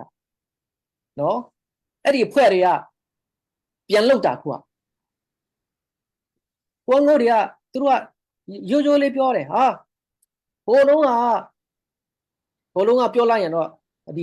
2008အခြေခံဥပဒေပေါ့နောက်ဆုံးအခြေခံဥပဒေအခုကျွန်တော်မြင်တွေ့ရတဲ့အခြေခံဥပဒေရဆိုရင်မြုပ်နယ်ဟာလားတောင်းရှိအုပ်ချုပ်ရေးဆက်လက်ပြီးတော့သွားမှာအဲ့ဒီ system လိုမျိုးကျွန်တော်မသွားချင်တော့ဘူးကျွန်တော်ကိုငုံနယ်မြေဆိုရင်ကိုငုံကဟာလားဥဆောင်ခြင်းတယ်ပေါ့အလွယ်ပြောလိုက်ရတယ်သူတို့ကအဲ့တလို့ရိုးလေးပြောတာဒါနဲ့ခုနကျွန်တော်ပြောတယ်ဖလားမဖွဲ့ကမရဘူးဒါခမရတို့နဲ့မဆိုင်ဘူးဖလားနေမီဖလားအောက်မှာရှိရမယ်ဆိုပြီးတော့သူကတိမ့်ပိုင်ခွင့်လှုပ်ချင်တယ်လှုပ်ပိုင်ခွင့်ဆိုတဲ့ပုံစံမျိုးဖြစ်နေအဲ့ဒီမှာဘသူနဲ့တွားတိုးလဲဖြစ်ချင်တော့ CNF ချင်းလင်းကောင်စင်နဲ့တွားတိုးဟာလား social cut ဖြစ်သွားနော်ဆိုတော့အခုကျွန်တော်ဘယ်ကိုဥတည်နေတာလဲနော် where are we heading forward နော်အရေးကြီးလာပြီလာတော့မယ်ဒီဇင်ဘာမှာရွေးကောက်ပွဲအဲ့ဒီကနေဘာတွေထွက်လာမလဲနော်ရွေးကောက်ပွဲမှာအဓိက active leading ပါတီလုံနေတဲ့ချင်းဘက်ကနေအဲ့ဒီပါတီကိစ္စတွေလည်းပြောစရာအများကြီးရှိလိမ့်မယ်နော်ရှိအောင်မှာရှိလိမ့်မယ်ဆိုတော့အခုကျွန်တော်အမျိုးသားရေးဆိုပြီးတော့လုံနေတာဘယ်ကိုဥတည်နေပါလဲဝန်နေစရာကောင်းလားခုနဆရာဘောမင်းပြောသွားတဲ့အဲမှာကျွန်တော်အားရစရာတခုကစင်နေကတို့ကမပေါင်းရင်တောင်မှသူကနှစ်ပေါင်းများစွာသူကနိုင်ငံရေး policy ကောင်းကောင်းချမှတ်ပြီးတော့အဆင့်ပြီးတစ်ဆင့်သူကရှေ့သွားနေပါသူကသွားနေတယ်ကိုကလိုက်ရင်လည်းမလိုက်ရင်လည်းအခုကျွန်တော်တို့ကတချို့ကအဓိကတချို့လို့ပြောလိုက်ရင်အဓိကဖလမ်မြို့နယ်လို့ပြောတယ်ဖလမ်မြို့နယ်တဲကလူတွေကဗာပြောလိုက်ဆိုခမည်းတော်ဇန်ညက်တွေကလို့ပြောရရင်ပေါ့မဟုတ်ရင်ချင်းလန်ကောင်ဆယ်ပူပေါင်းတဲ့သူတွေကခမည်းတော်က CNF ကလင်ခံရတာ CNF အလိန်ခံရတာအဲ့လိုပုံစံနော် CNF အလိန်ခံရတဲ့သူတွေအဲ့ဒါ CNF ဆိုတာတောင်မှမကျေနပ်သေးဘူးဟာခါရီအလိန်ခံရoh come on that's so rude နော်ဆိုတော့ကျွန်တော်ဒီမျိုးနွယ်စုရှင်ပြိုင်မှုဘယ်ချိန်မှာပြီးမလဲနော်ဒီမျိုးနွယ်စုရှင်ပြိုင်မှုနဲ့အဲ့ဒီကြားမှာအမျက်ထုတ်တဲ့သူတွေကဒီစစ်ဆိုးရကလည်းမျက်ထုတ်တယ်အဲ့ဒီကြားမှာကိုအချင်းချင်းမျက်ထုတ်တဲ့သူတွေလည်းရှိတယ်ဖြစ်နေတယ်ဝန်နေစရာပဲနော်ဒီတော့ပြောချင်တာကနိုင်ငံရေးဆိုတာကျွန်တော်ကတကယ်နိုင်ငံရေး expert လည်းမဟုတ်ဒါပေမဲ့အခြေအနေကိုအခြေအနေတော့ကိုသိရတယ်ကိုမျိုးနယ်စုကို data ကိုလူမျိုးအခြေအနေဘယ်စင်ဒီအခြေအနေမှာသူများနဲ့တို့အကြားမှာကိုကဘယ်အခြေအနေမှာရောက်နေလဲဆိုတော့အဲ့ဒီရေဘူးရအခြေအနေလောက်တော့ကိုကသုံးသက်တက်ဖို့လိုပါတယ်လို့ကျွန်တော်အဲ့လိုမျိုးနော်ဆိုတော့အခုကအဲ့လိုပြောရင်ကျွန်တော်ဇန်နဲ့ဘက်ကဘာကြောင့်ချင်းလင်းကောင်စီကိုပူးပေါင်းရတာလဲသူတို့ policy ကြိုက်လို့လူကိုတွားကြိုက်တာမဟုတ်ဘူးနော်ဟာခါကိုတွားကြိုက်လို့မဟုတ်ဘူးနော်အဲ့လိုပြောရင်နော်ဖလန်စကားလို့ပြောဟယ်ခါတွေကိုတွားကြိုက်လို့မဟုတ်ဘူးတို့ရဲ့နိုင်ငံရေးဥတီချက်တို့ရဲ့ policy ကဲအခုကျွန်တော်တို့ CBCC ဆိုပြီးတော့ပြဿနာတွေလောက်ကြတယ် online မှာအတကုံဟိုဟာဒီဟာတွေပြောကြတယ်ဟိုဟာတွေတင်ကြတယ်ဒီဟာတွေတင်ကြတယ်နော်သူများရဲ့စိတ်ဆွအောင်အမျိုးလောက်ကြတယ်ကဲနောက်ဆုံးအခြေအနေကျွန်တော်နောက်ဆုံးအခြေအနေကဘယ်စင်ထိရောက်လဲဆိုရင်ဘာပဲဖြစ်ဖြစ်တို့မီဇိုရမ်ချစ်မီနီစတာရှေ့မှာတွားပြီးတော့စိုင်းထိုးရအောင်ဆိုတဲ့အခြေအနေရောက်လာစိုင်းထိုးပြီးပြီဘာထိုးလဲတို့မှာချင်း National Council တည်ထောင်ဖို့စိုင်းထိုးပြီးပြီလေဆိုတော့အဲ့ဒီချင်း National Council တကယ်တမ်းဖြစ်လာဖို့အတွက်ကျွန်တော်တို့လက်တွေ့မှာဖြစ်နေတာမဖြစ်နိုင်အောင်အချင်းချင်းဟာခါနဲ့ဖလန်ပြဿနာဖြစ်အောင်လုပ်ပြဿနာတွေထွက်လာနော်ဝန်နေစရာပဲဒါဆိုအခုကျွန်တော်ဘယ်ကိုဥတည်နေတာလဲချင်း National Council တည်ထောင်ဖို့လဲမဥတည်ဘူးဆိုတဲ့သဘောမျိုးဖြစ်နေချင်း National Council မဥတည်ဘူးဆိုတော့ကျွန်တော်ဘယ်ကိုဥတည်ရလာမဲ့ရွက်ကောက်ပွဲကိုဥတည်သလားနော်ဒီရွက်ကောက်ပွဲကနေတက်လာတဲ့သူတွေငါတို့အစိုးရကွာငါတို့နဲ့ခင်ဗျားတို့ငါတို့စကားနားထောင်ရမယ်ငါတို့မှာ funding ရှိတယ်ကွာဟာလားငါတို့အစိုးရကွာငါတို့နေမြနဲ့ပတ်တဲ့နိုင်ငံရေးပတ်တဲ့ငါတို့နဲ့ဆွေးနွေးရမယ်ကွာဆိုတော့ချင်းနေမျိုးရလာမလားစဉ်းစားရရှိလာပြီကျွန်တော်တို့နေအဲကြောင့်အဲ့ဒီကြားမှာစိတ်ဖြူဖြူစင်စင်လေးနဲ့နိုင်ငံရေးမှာတွန်လာရေးမှာပါဝင်တဲ့တချို့အသက်ဆုံးသွားတဲ့သူတွေကျွန်တော်တနာတယ်ခံစားမိနော်အဲ့ဒါကြောင့်ကျွန်တော်ခရိယန်တွေဖြစ်တယ်ဘုရားသခင်ယုံကြည်တဲ့သူတွေလည်းဖြစ်တယ်လူဆိုတာမှားတတ်ပါတယ်အတွေးခေါ်တစ်ခါတလေမှားတတ်ပါတယ်လူဆိုတာမှားတတ်တယ်ဒါပေမဲ့ပြန်ပြင်လို့ရတယ်နော်ပြန်ပြင်လို့ရတယ် ဖျားတောင်မှဘလောက်ပဲဆိုးဆိုးဟာလားသူစီပြန်လှည့်လိုက်ရင်လက်ခံတာပဲနော်ဆိုတော့ကျွန်တော်တို့အနေနဲ့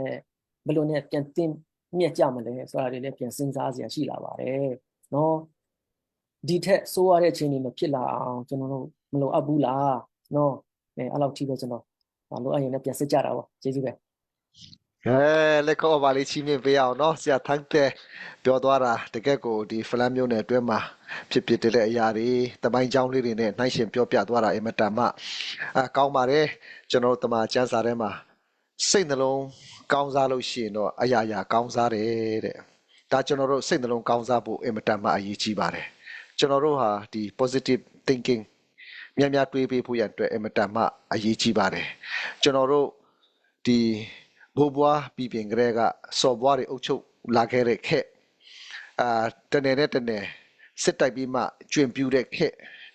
ဗြိတိရှအုပ်ချုပ်လာတဲ့ခက်ကျွန်တော်တို့စစ်အာဏာရှင်အုပ်ချုပ်လာတဲ့ခက်နှစ်ပေါင်းရာကျော်ကျွန်တော်တို့အဖိနှိတ်ခံဘဝနဲ့မှာကျွန်တော်တို့ဟာလွတ်ကျွတ်ချင်လို့ဒီကနေ့လူဦးတော်လှန်ရေးဆိုတာထပ်မှန်ပြီးမှကျွန်တော်တို့တိုင်းပြည်ကြီးမှာပေါ်ပေါက်လာတာဖြစ်တယ်အဲကြောင့်ချင်းဆိုတဲ့ umbrella အောက်ထဲမှာကျွန်တော်တို့ဟာဘယ်သူလက်အောက်ထဲမှာမှကျွန်တော်တို့မနေဖို့ရန်အတွက်အမျိုးသားတန်းတူရေးမွေးရပါအခွင့်အရေးတွေကိုကျွန်တော်တို့တန်းတူညီမျှစွာခံစားနိုင်ဖို့ရန်အတွက်ကျွန်တော်တို့တော်လှန်ရေးဝင်နေကြတာဖြစ်ပါတယ်။အဲကြောင့်ကျွန်တော်တို့လူချင်းတဲ့ပန်းတိုင်ကပါလေ Federal Democracy ကျွန်တော် top down ကိုကျွန်တော်တို့ကရှောက်နေတာမဟုတ်ဘူး bottom up နဲ့ကျွန်တော်တို့သွားချင်နေတာဖြစ်တယ်။ကိုသွားတဲ့လမ်းကြောင်းကိုကိုကပိုင်နိုင်ပြက်သားတိကြကြနဲ့ကျွန်တော်တီးဖို့ရန်အတွက်အမတန်မှအရေးကြီးပါတယ်။ကိုရှောက်နေတဲ့လမ်းကြောင်းကဘယ်လမ်းကြောင်းလဲဆိုတာမသိဘူးဆိုတော့ခင်ဗျာလမ်းပြောက်တော့သူဖြစ်မယ်ခေလိုရှင်းတဲ့ပန်းတိုင်ကိုခင်ဗျားတို့မရောက်နိုင်ဘူးဖြစ်သွားမယ်အဲကြောင့်ကိုရှောက်မဲ့လမ်းကိုတေချာတိကြမှန်ကန်တီးတဲ့သူကဆက်ပြီးမှကျွန်တော်တို့သွားမှာပဲခုနဆရာပေါ်ပြောသလိုပဲကျွန်တော်တို့ချင်းမျိုးသားတက်ဦးဆိုတာကမူနဲ့ပေါင်နဲ့တကယ်ကိုသူ့မှာကနိုင်ငံရေးရည်မှန်းချက်ရှိပြီးသားချင်းမျိုးသားလွတ်မြောက်ဖို့ရန်အတွက်အမျိုးသားတန်းတူရရှိနိုင်ဖို့ရန်အတွက်ကိုယ်ပိုင်ပြဋ္ဌာန်းခွင့်ရရှိနိုင်ဖို့ရန်အတွက်ကျွန်တော်တို့ဟာတော်လှန်ရေးဆွေးနွေးလာတာဖြစ်တယ်ကျွန်တော်တို့လူချင်းနဲ့ပန်းတိုင်ကိုရောက်တာနဲ့ CNF ဆိုတာက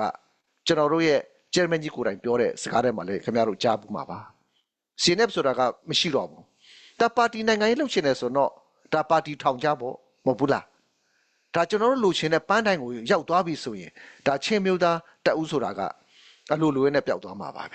ဲဒါပေမဲ့ကျွန်တော်တို့လူချင်းနဲ့ပန်းတိုင်ကိုမရောက်မချင်းကျွန်တော်တို့ကရှောက်လန်းနေရမှာဖြစ်ပါတယ်ပြီးတော့ကျွန်တော်တို့မီဒီယာထဲမှာအခုတလောကျွန်တော်တို့ကြားသိရတဲ့အထက်မှာဒီစလိုက်ထန်းတယ်လည်းနည်းနည်းပြောသွားတာကျွန်တော်ကြားသိရတယ်ကျွန်တော်တို့အချင်းချင်းပုတ်တိုက်မှုတွေတိုက်ခိုက်မှုတွေသွေးချောင်းစီးမှုတွေဖြစ်တာတကယ်ကိုစိတ်မကောင်းဝမ်းနည်းစရာဖြစ်ပါတယ်ကိုအချင်းချင်းအခုလိုကျွန်တော်တို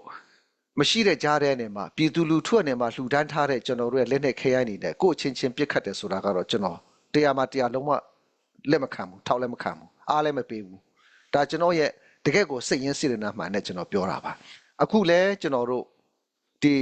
CNF ထဲမှာရှိနေတဲ့ဖလန်းမျိုးနယ်စုတွေခင်ဗျားတို့အမြန်ဆုံးထွက်ကြနော်ခင်ဗျားတို့မထွက်အသက်မသေးချင်းခင်ဗျားတို့အမြန်ဆုံးထွက်ပါညာချင်းချောက်တာတွေပါလည်းရှိကြတယ်အဲ့လိုမျိုး online media မှာမဟုတ်မဟန်စကားတွေကိုခင်ဗျားတို့မပြောကြပါနဲ့ဒါကရလက်ကောင်းမဟုတ်ဘူးစီးလုံးမှုအင်အားကိုကျွန်တော်တို့ဖျက်ဆီးနေတာအချင်းမျိုးသားတိဆောက်ရေးကိုဖျက်ဆီးနေတာခင်ဗျားတို့ပြန်ပြီးမှပြောတဲ့စကားကိုခင်ဗျားတို့ပြန်ပြီးမှနားထောင်ကြည့်ကြပါအတိတ်ပဲရှိတဲ့စကားကျွန်တော်ချင်းလူမျိုးတွေအတွက်အကျိုးရှိမဲ့စကားဟိုဒါကျွန်တော်များပြောဖို့ရန်အတွက်အမတန်မှအရေးကြီးပါတယ်ပြီးတော့ကျွန်တော်တို့ချင်းပြည်နယ်မှာတခုခုလေးဖြစ်လာပြီဆိုရင်အမြဲတမ်း CNF ကိုပဲပြစ်ပုံချနေကြတာ CNF မုံတီးကြီးကိုခင်ဗျားတို့မလောက်ကြပါနဲ့ကျွန်တော်တို့ CC ဘက်မှာထောက်ခံအားပေးနေတဲ့သူတွေ CB အားနဲ့ချက်တွေမကောင်းကြောင်းတွေပြောမယ်ဆိုရင်တောင်ပုံရပုံကျွန်တော်တို့ပြောစရာရှိတယ်ဒါပေမဲ့ဒါတွေကိုထုတ်ဖို့ပြောပြနေလို့ကျွန်တော်တို့ဒီအမျိုးသားပြန်လဲတီဆောက်ရေးမှာကျွန်တော်တို့အတိတ်ပဲမရှိဘူးကျွန်တော်တို့ဘယ်လိုစူးစီးကြမလဲအားနဲ့ချက်တွေကိုဘယ်လိုအတားချက်ရှိအောင်ပြုပြင်ကြမလဲဆိုတော့ကောင်းတဲ့အမြင်ဖက်ကနေမှကျွန်တော်တို့ကြည်ပြီးမှကျွန်တော်တို့ရဲ့ချင်းအမျိုးသားတီဆောက်ရေးအမျိုးသားတော်လှန်ရေးကိုကျွန်တော်တို့သွားမှသာလဲကျွန်တော်လူချင်းတဲ့ပိုင်းနိုင်ကိုရောက်ရှိနိုင်မှာဖြစ်တယ်ပြီးတော့နောက်တစ်ခုလေးကျွန်တော်ထပ်ပြီးမှပြောချင်တာကကျွန်တော်တို့ဒီလက်တော်လေးကဒီစစ်တုံးပန်းကိစ္စကိုဒီအစမ်ရိုင်ဖယ်ဒီပို့တဲ့ကိစ္စမှာလဲကျွန်တော်တို့ CNF ကိုပဲအမြဲတမ်းမဟုတ်မဟာနေတရင်မာရီပြောချပုတ်ချနေတာတွေကျွန်တော်ဒီကနေ့မှထပ်မှန်ပြီးမှအနေငယ်ကျွန်တော်တို့ရဲ့မိဘပြည်သူတွေကို ကျွန်တော်ပြောပြချင်တယ်အဲ့ဒါကိစ္စပြောပြတဲ့ခါကျကျွန်တော်လုံးဝစိတ်မကောင်းဘူးအဲ့ဒါကျွန်တော်တို့ site compile မှာသူတို့ဒီ camp release နဲ့ထွက်ပြေးလာတော့ assam rifle တွေဖမ်းတဲ့ခါကျတော့သူတို့ assam rifle camp မှာထားတယ်အဲ့ဒါခါမှာ Vapai VCP ကိုယ်တိုင်ကိုခင်ဗျားတို့တွားစုံစမ်းပေးပါဆိုရင်မှကျွန်တော်မေးခိုင်းတယ်အဲ့ဒါမှာ assam rifle တွေကလာတဲ့ချီသူတို့ထမင်းကျွေးထားတဲ့အခါမှာအဲ့ဒါ VCP တွေလည်းသူတို့တိုင်ပင်တယ်ဒီလူတွေကိုဘယ်လိုလုပ်ကြမလဲငါတို့ထမင်းလက်ဆက်မကျွေးနိုင်တော့ဘူးသူတို့အလကားဒီတိုင်းခေါ်တင်ထားနေရတာ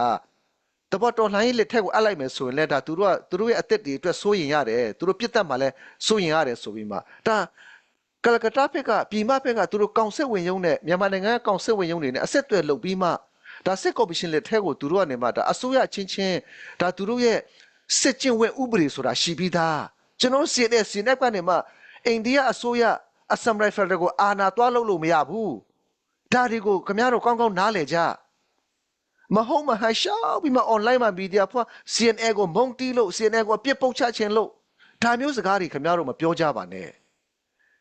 international law ဆိုတာရှိတယ်နိုင်ငံအချင်းချင်းသူတို့ဆက်ဆံပြီးမှအချင်းချင်းဆက်နွယ်ပြီးမှဒါစစ်တုံးဖန်ဥပဒေရသူတို့ကတာဝန်နဲ့ရသူတို့လုပ်သွားတာဖြစ်တယ်ဒါကျွန်တော်တို့ CNN နဲ့ပါမဆိုင်တဲ့အရာဖြစ်တယ်ဒါတွေကို online media မှာအမျိုးပြောဆိုပုတ်ခတ်ပြီးမှဝေဖန်တာတွေကခင်ဗျားတို့ရက်တင်ကရက်ကြပါတော့ဒါကျွန်တော်တို့ CNN ကိုခင်ဗျားတို့ဘလောက်ပဲမုံခလောက်ပဲဝေဖန်ခုနကဆက်ပွဲမင်းပြောသလိုသူ့လမ်းစဉ်နဲ့သူလမ်းကြောင်နဲ့သူဟာသွားနေမှာပဲသူ့ရဲ့ပန်းတိုင်မရောက်ချင်းရှောက်နေမှာပဲဒါခင်ဗျားတို့ပူပေါင်းသည်ဖြစ်စေမပူပေါင်းသည်ဖြစ်စေမူနဲ့ဘောင်နဲ့ကျွန်တော်တို့မှာကရှိပြီးသားကျွန်တော်တို့ပန်းတိုင်ကိုကျွန်တော်တို့အရောက်သွားမှာဒါခင်ဗျားတို့ကျွန်တော်တို့ပူပေါင်းဆောင်ရွက်မှုအားကောင်းလာတဲ့အနေအထားကိုရောက်ရှိလာနိုင်ဖို့ရန်အတွက်ပဲကျွန်တော်တို့မိဘပြည်သူတွေရောကျွန်တော်ခုလက်ရှိnewတော်လိုင်းမှာပေါက်ဖွာလာတဲ့လက်နက်ကင်အဖွဲ့အစည်းအသီးသီးရောကျွန်တော်တို့အမြင်မှန်ရပြီးမှအမျိုးသားတည်ဆောက်ရေးမှာအားလုံးပူပေါင်းဆောင်ရွက်ကြပါအခုပွင့်လင်းရသည်ရောက်လာတော့မယ်ကျွန်တော်တို့စစ်ကော်မရှင်ဒီစကားစားတွေကျွန်တော်တို့ချင်းပြည်ကိုထိုးစစ်မဝင်လာနိုင်ဘူးလို့ကျွန်တော်တို့မပြောနိုင်ဘူးဒီအချိန်မှာကျွန်တော်တို့ဘယ်လိုကာကွယ်ကြမလဲကျွန်တော်ချင်းပြည်သူလူထုပိုင်ဆိုင်ထားတဲ့အိုးအိမ်စီးစိမ်တွေမပျက်စီးအောင်ကျွန်တော်တို့ဘယ်လိုထိမ့်သိမ်းကြမလဲကျွန်တော်တို့ပြည်သူလူထုနေမှပေါက်ဖွာလာတဲ့ပြည်သူဖြစ်တော်သားကျွန်တော်တို့ရဲ့မြို့ချစ်ရဲဘော်တွေမှာတာဝန်အပြည့်အဝရှိတယ်ကျွန်တော်တို့ဆက်လက်ပြီးမှတေချာလေးစဉ်းစားပြီးမှကျွန်တော်တို့ရဲ့အနာဂတ်ချင်းပြည်ကိုတည်ဆောက်ဖို့ရန်အတွက်ဒီကနေ့ညမှာထပ်မံပြီးမှအဖြစ်ဆွေပြောကြားချင်ပါတယ်ခုချိန်မှာတော့ညီငယ်မနာကျွန်တော်တို့ဒီစကားပြောတဲ့ပိုင်းလည်းတော်တော်လေးများပြီဆိုတော့နော်ကျွန်တော်ဒီကနေ့ညစကားဝိုင်းကတကယ်ကိုအားရချင်တဲ့ဆရာလည်းကောင်းပါတယ်ဒါစလိုက်ထန်းတယ်ရောဆရာပေါ်မင်းရောပြောသွားတာတကယ်ကိုကျွန်တော်တို့ဒီမိဘပြည်သူတွေအတွက်ရောကျွန်တော်တော်လှန်ရေးအတွက်ရောတကယ်ကိုတန်ဖိုးရှိတဲ့စကားတွေဖြစ်ပါတယ်ခုချိန်မှာတော့ညီငယ်မနာဆက်လက်ပြီးမှတချင်အားဖြင့်ပြန်လည်ခွင့်အားပေးဖို့ရန်အတွက်ကျွန်တော်တို့အချိန်ပေးသွားချင်ပါတယ်ဟုတ်ကဲ့ပါနှလုံးသားအဲ့တယ်ဆိုတဲ့ချင်းလည်းအဖြစ်ပါဝင်ချင်ပါတယ်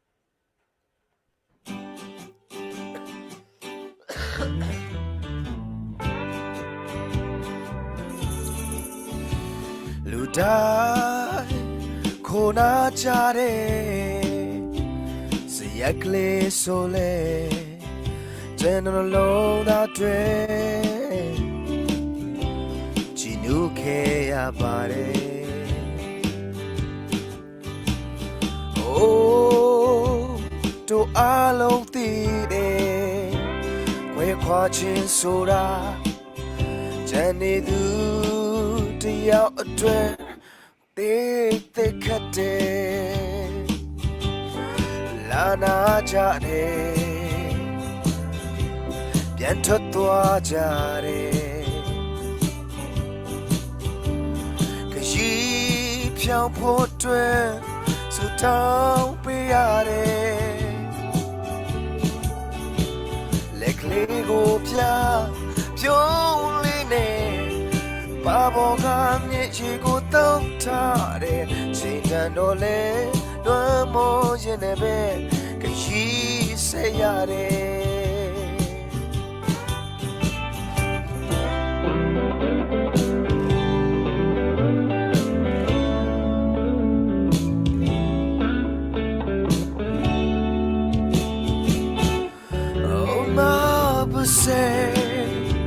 စူတောင်းပေးကြ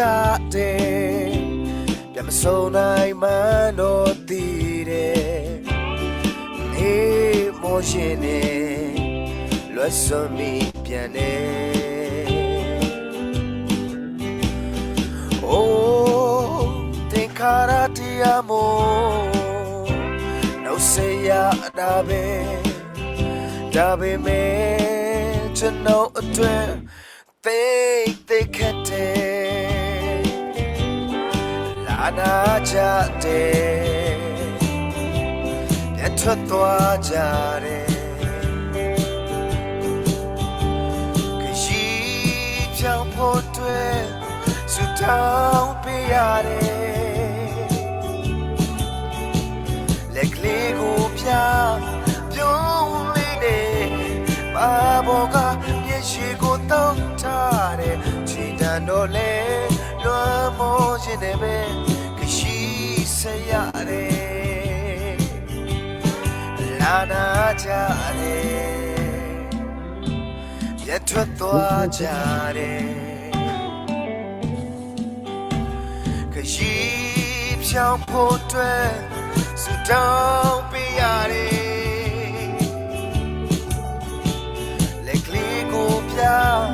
ပြုံးလေးနဲ့ဘာဘောကမျက်ရှိကိုတောင်းထားတယ်ချိန်တန်တော့လေလွမ်းမောခြင်းနဲ့ပဲရှိစေရတယ်ချိန်တန်တော့လေလွမ်းမောခြင်းနဲ့ပဲရှိစေရတယ်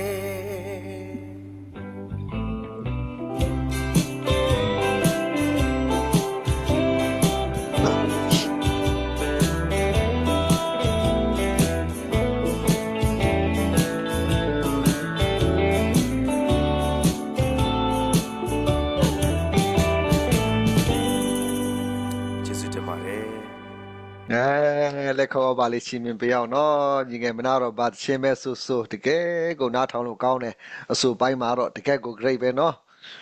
ဖျားသခင်ဒီထက်မကတာရွတ်ကောင်းကြီးပေးပါစေခုနလေးကကျွန်တော်တို့ဒီချက်ပေါက်ထဲမှာ KT ပေါဆိုလားမသိပါဘူးသူဟို comment ရေးလာတာလေးတစ်ခုတွေ့လို့အဲ့ဒါလေးကိုကျွန်တော်နည်းငယ်ဖြေချပေးခြင်းနဲ့ဒီအသက်ဒီအများကြီးနဲ့ရင်းထားပြီးမှကိုသိမ့်ပိုက်ထားတဲ့နေမျိုးကိုဘယ်လက်နဲ့ကင်ဖွဲ့စည်းမှအုပ်ချုပ်တာကိုကျွန်တော်တို့မခံနိုင်ဘူးတဲ့လက်မခံမှုဆိုမှ तू ကရေးလာတာဖြစ်တယ်ဒါကျွန်တော်တို့ကအခုလိုတော်လှန်ရေးလုပ်တာကကိုယ့်နေမျိုးကိုကအာနာရှင်လိုတနက်ပြောင်းဝါနဲ့အုပ်ချုပ်ခြင်းလို့ဒါကျွန်တော်တို့တော်လှန်ရေးဒါလုပ်တယ်ဆိုတာမဟုတ်ဘူးဆိုတာကိုပထမဦးစွာသိစေခြင်းနဲ့ကျွန်တော်တို့ CNA ရဲ့မူဝါဒထဲမှာလည်းကျွန်တော်တို့ချင်းပြည်ကိုကျွန်တော်တို့လေဝကြီးအုပ်ခြင်းနဲ့စိုးမိုးခြင်းနဲ့မူဝါဒလုံးဝမရှိဘူးဆိုတာကိုဒီကနေ့ညမှာထပ်မှအဖြစ်ဆွဲပြောကြားခြင်းနဲ့ဘာကြောင့်လဲဆိုတော့ဒါကျွန်တော်တို့ဒီအဖိနှိတ်ခံဘဝဒီအတူတူဖြစ်တယ်ကျွန်တော်တို့တိုင်းသားအားလုံးဟာဒါကျွန်တော်တို့ဒီစစ်ဖက်နှက်အောက်ကနေမှကျွန်တော်တို့တနက်ပြောင်းဝနဲ့ကျွန်တော်တို့နှစ်ပေါင်း80ကျော်ကြာကျွန်တော်တို့ကိုဖိနှိတ်အုပ်ချုပ်လာတဲ့လက်ထဲနဲ့မှလွတ်မြောက်ခြင်းလို့ကျွန်တော်တို့ဟာတော်လှန်ရေးဆင်နွှဲလာကြတာဖြစ်တယ်အဲ့ဒါကိုကျွန်တော်တို့ကဒီကိုသိမ့်ပိုက်ရရှိထားတဲ့နေမြေကိုကျွန်တော်တို့လက်နဲ့ကျွန်တော်တို့ကပြန်လဲအုပ်ချုပ်မယ်ဆိုတော့ဒါဟာကျွန်တော်တို့စစ်အာဏာရှင်နဲ့ဘာထူးတော့လို့လဲအတိတ်ပဲမရှိတော့ဘူးကျွန်တော်တို့ဥပမာပြောရမယ်ဆိုတော့ CC ထိန်းချုပ်တဲ့နေမြေကိုခင်ဗျားတို့ကြည့်လိုက်ပါ CNA ကနေမှအုပ်ချုပ်ရေးပိုင်းမှာဘယ်နေရာမှကျွန်တော်တို့ဝင်စွတ်တာမရှိဘူးပြည်သူ့အုပ်ချုပ်ရေးကိုကျွန်တော်တို့အကောင့်ထဲပေါ်တယ်ပြည်သူ့အုပ်ချုပ်ရေးသွားစေတယ်ဒါသူ့နဲ့သူပြည်သူ့အုပ်ချုပ်ရေးနဲ့မှကျန်းမာရေးပညာရေးလူမှုရေးအကုန်လုံးအဆဆရရကိုဒါမူနဲ့ပေါင်းနဲ့ကျွန်တော်တို့ကအတိအကျကျွန်တော်တို့ဟာဒါပြည်သူ့အုပ်ချုပ်ရေးကိုဖော်ဆောင်သွားတာဖြစ်တယ်ဒါကျွန်တော်တို့လိုချင်တဲ့အရာဖြစ်တယ်ကျွန်တော်တို့ကအဓိကလုံခြုံရေးကိုပဲတာဝန်ယူပေးတာဖြစ်တယ်ကျွန်တော်ချင်းပြည်ကြီးကလည်းဒါ Chinland government ကျွန်တော်တို့တည်ဆောက်လာပြီဆိုရင်ဒါကျွန်တော်လက်ရှိ CNA အပါအဝင်လက်နက်ကိုင်အဖွဲ့အစည်းအားလုံးဟာ Chinland government ရဲ့အောက်မှာတလုံးတဝါတဲ့နဲ့ကျွန်တော်တို့ဟာယက်တည်သွားမှာဖြစ်တယ်နိုင်ငံတနိုင်ငံပြည်နယ်တနယ်မှာ army နှစ်ခုဆိုတာထားလို့မရဘူးဒါ Chinland government ရဲ့အောက်မှာအားလုံးအတူတူကကျွန်တော်တို့မနေနိုင်တဲ့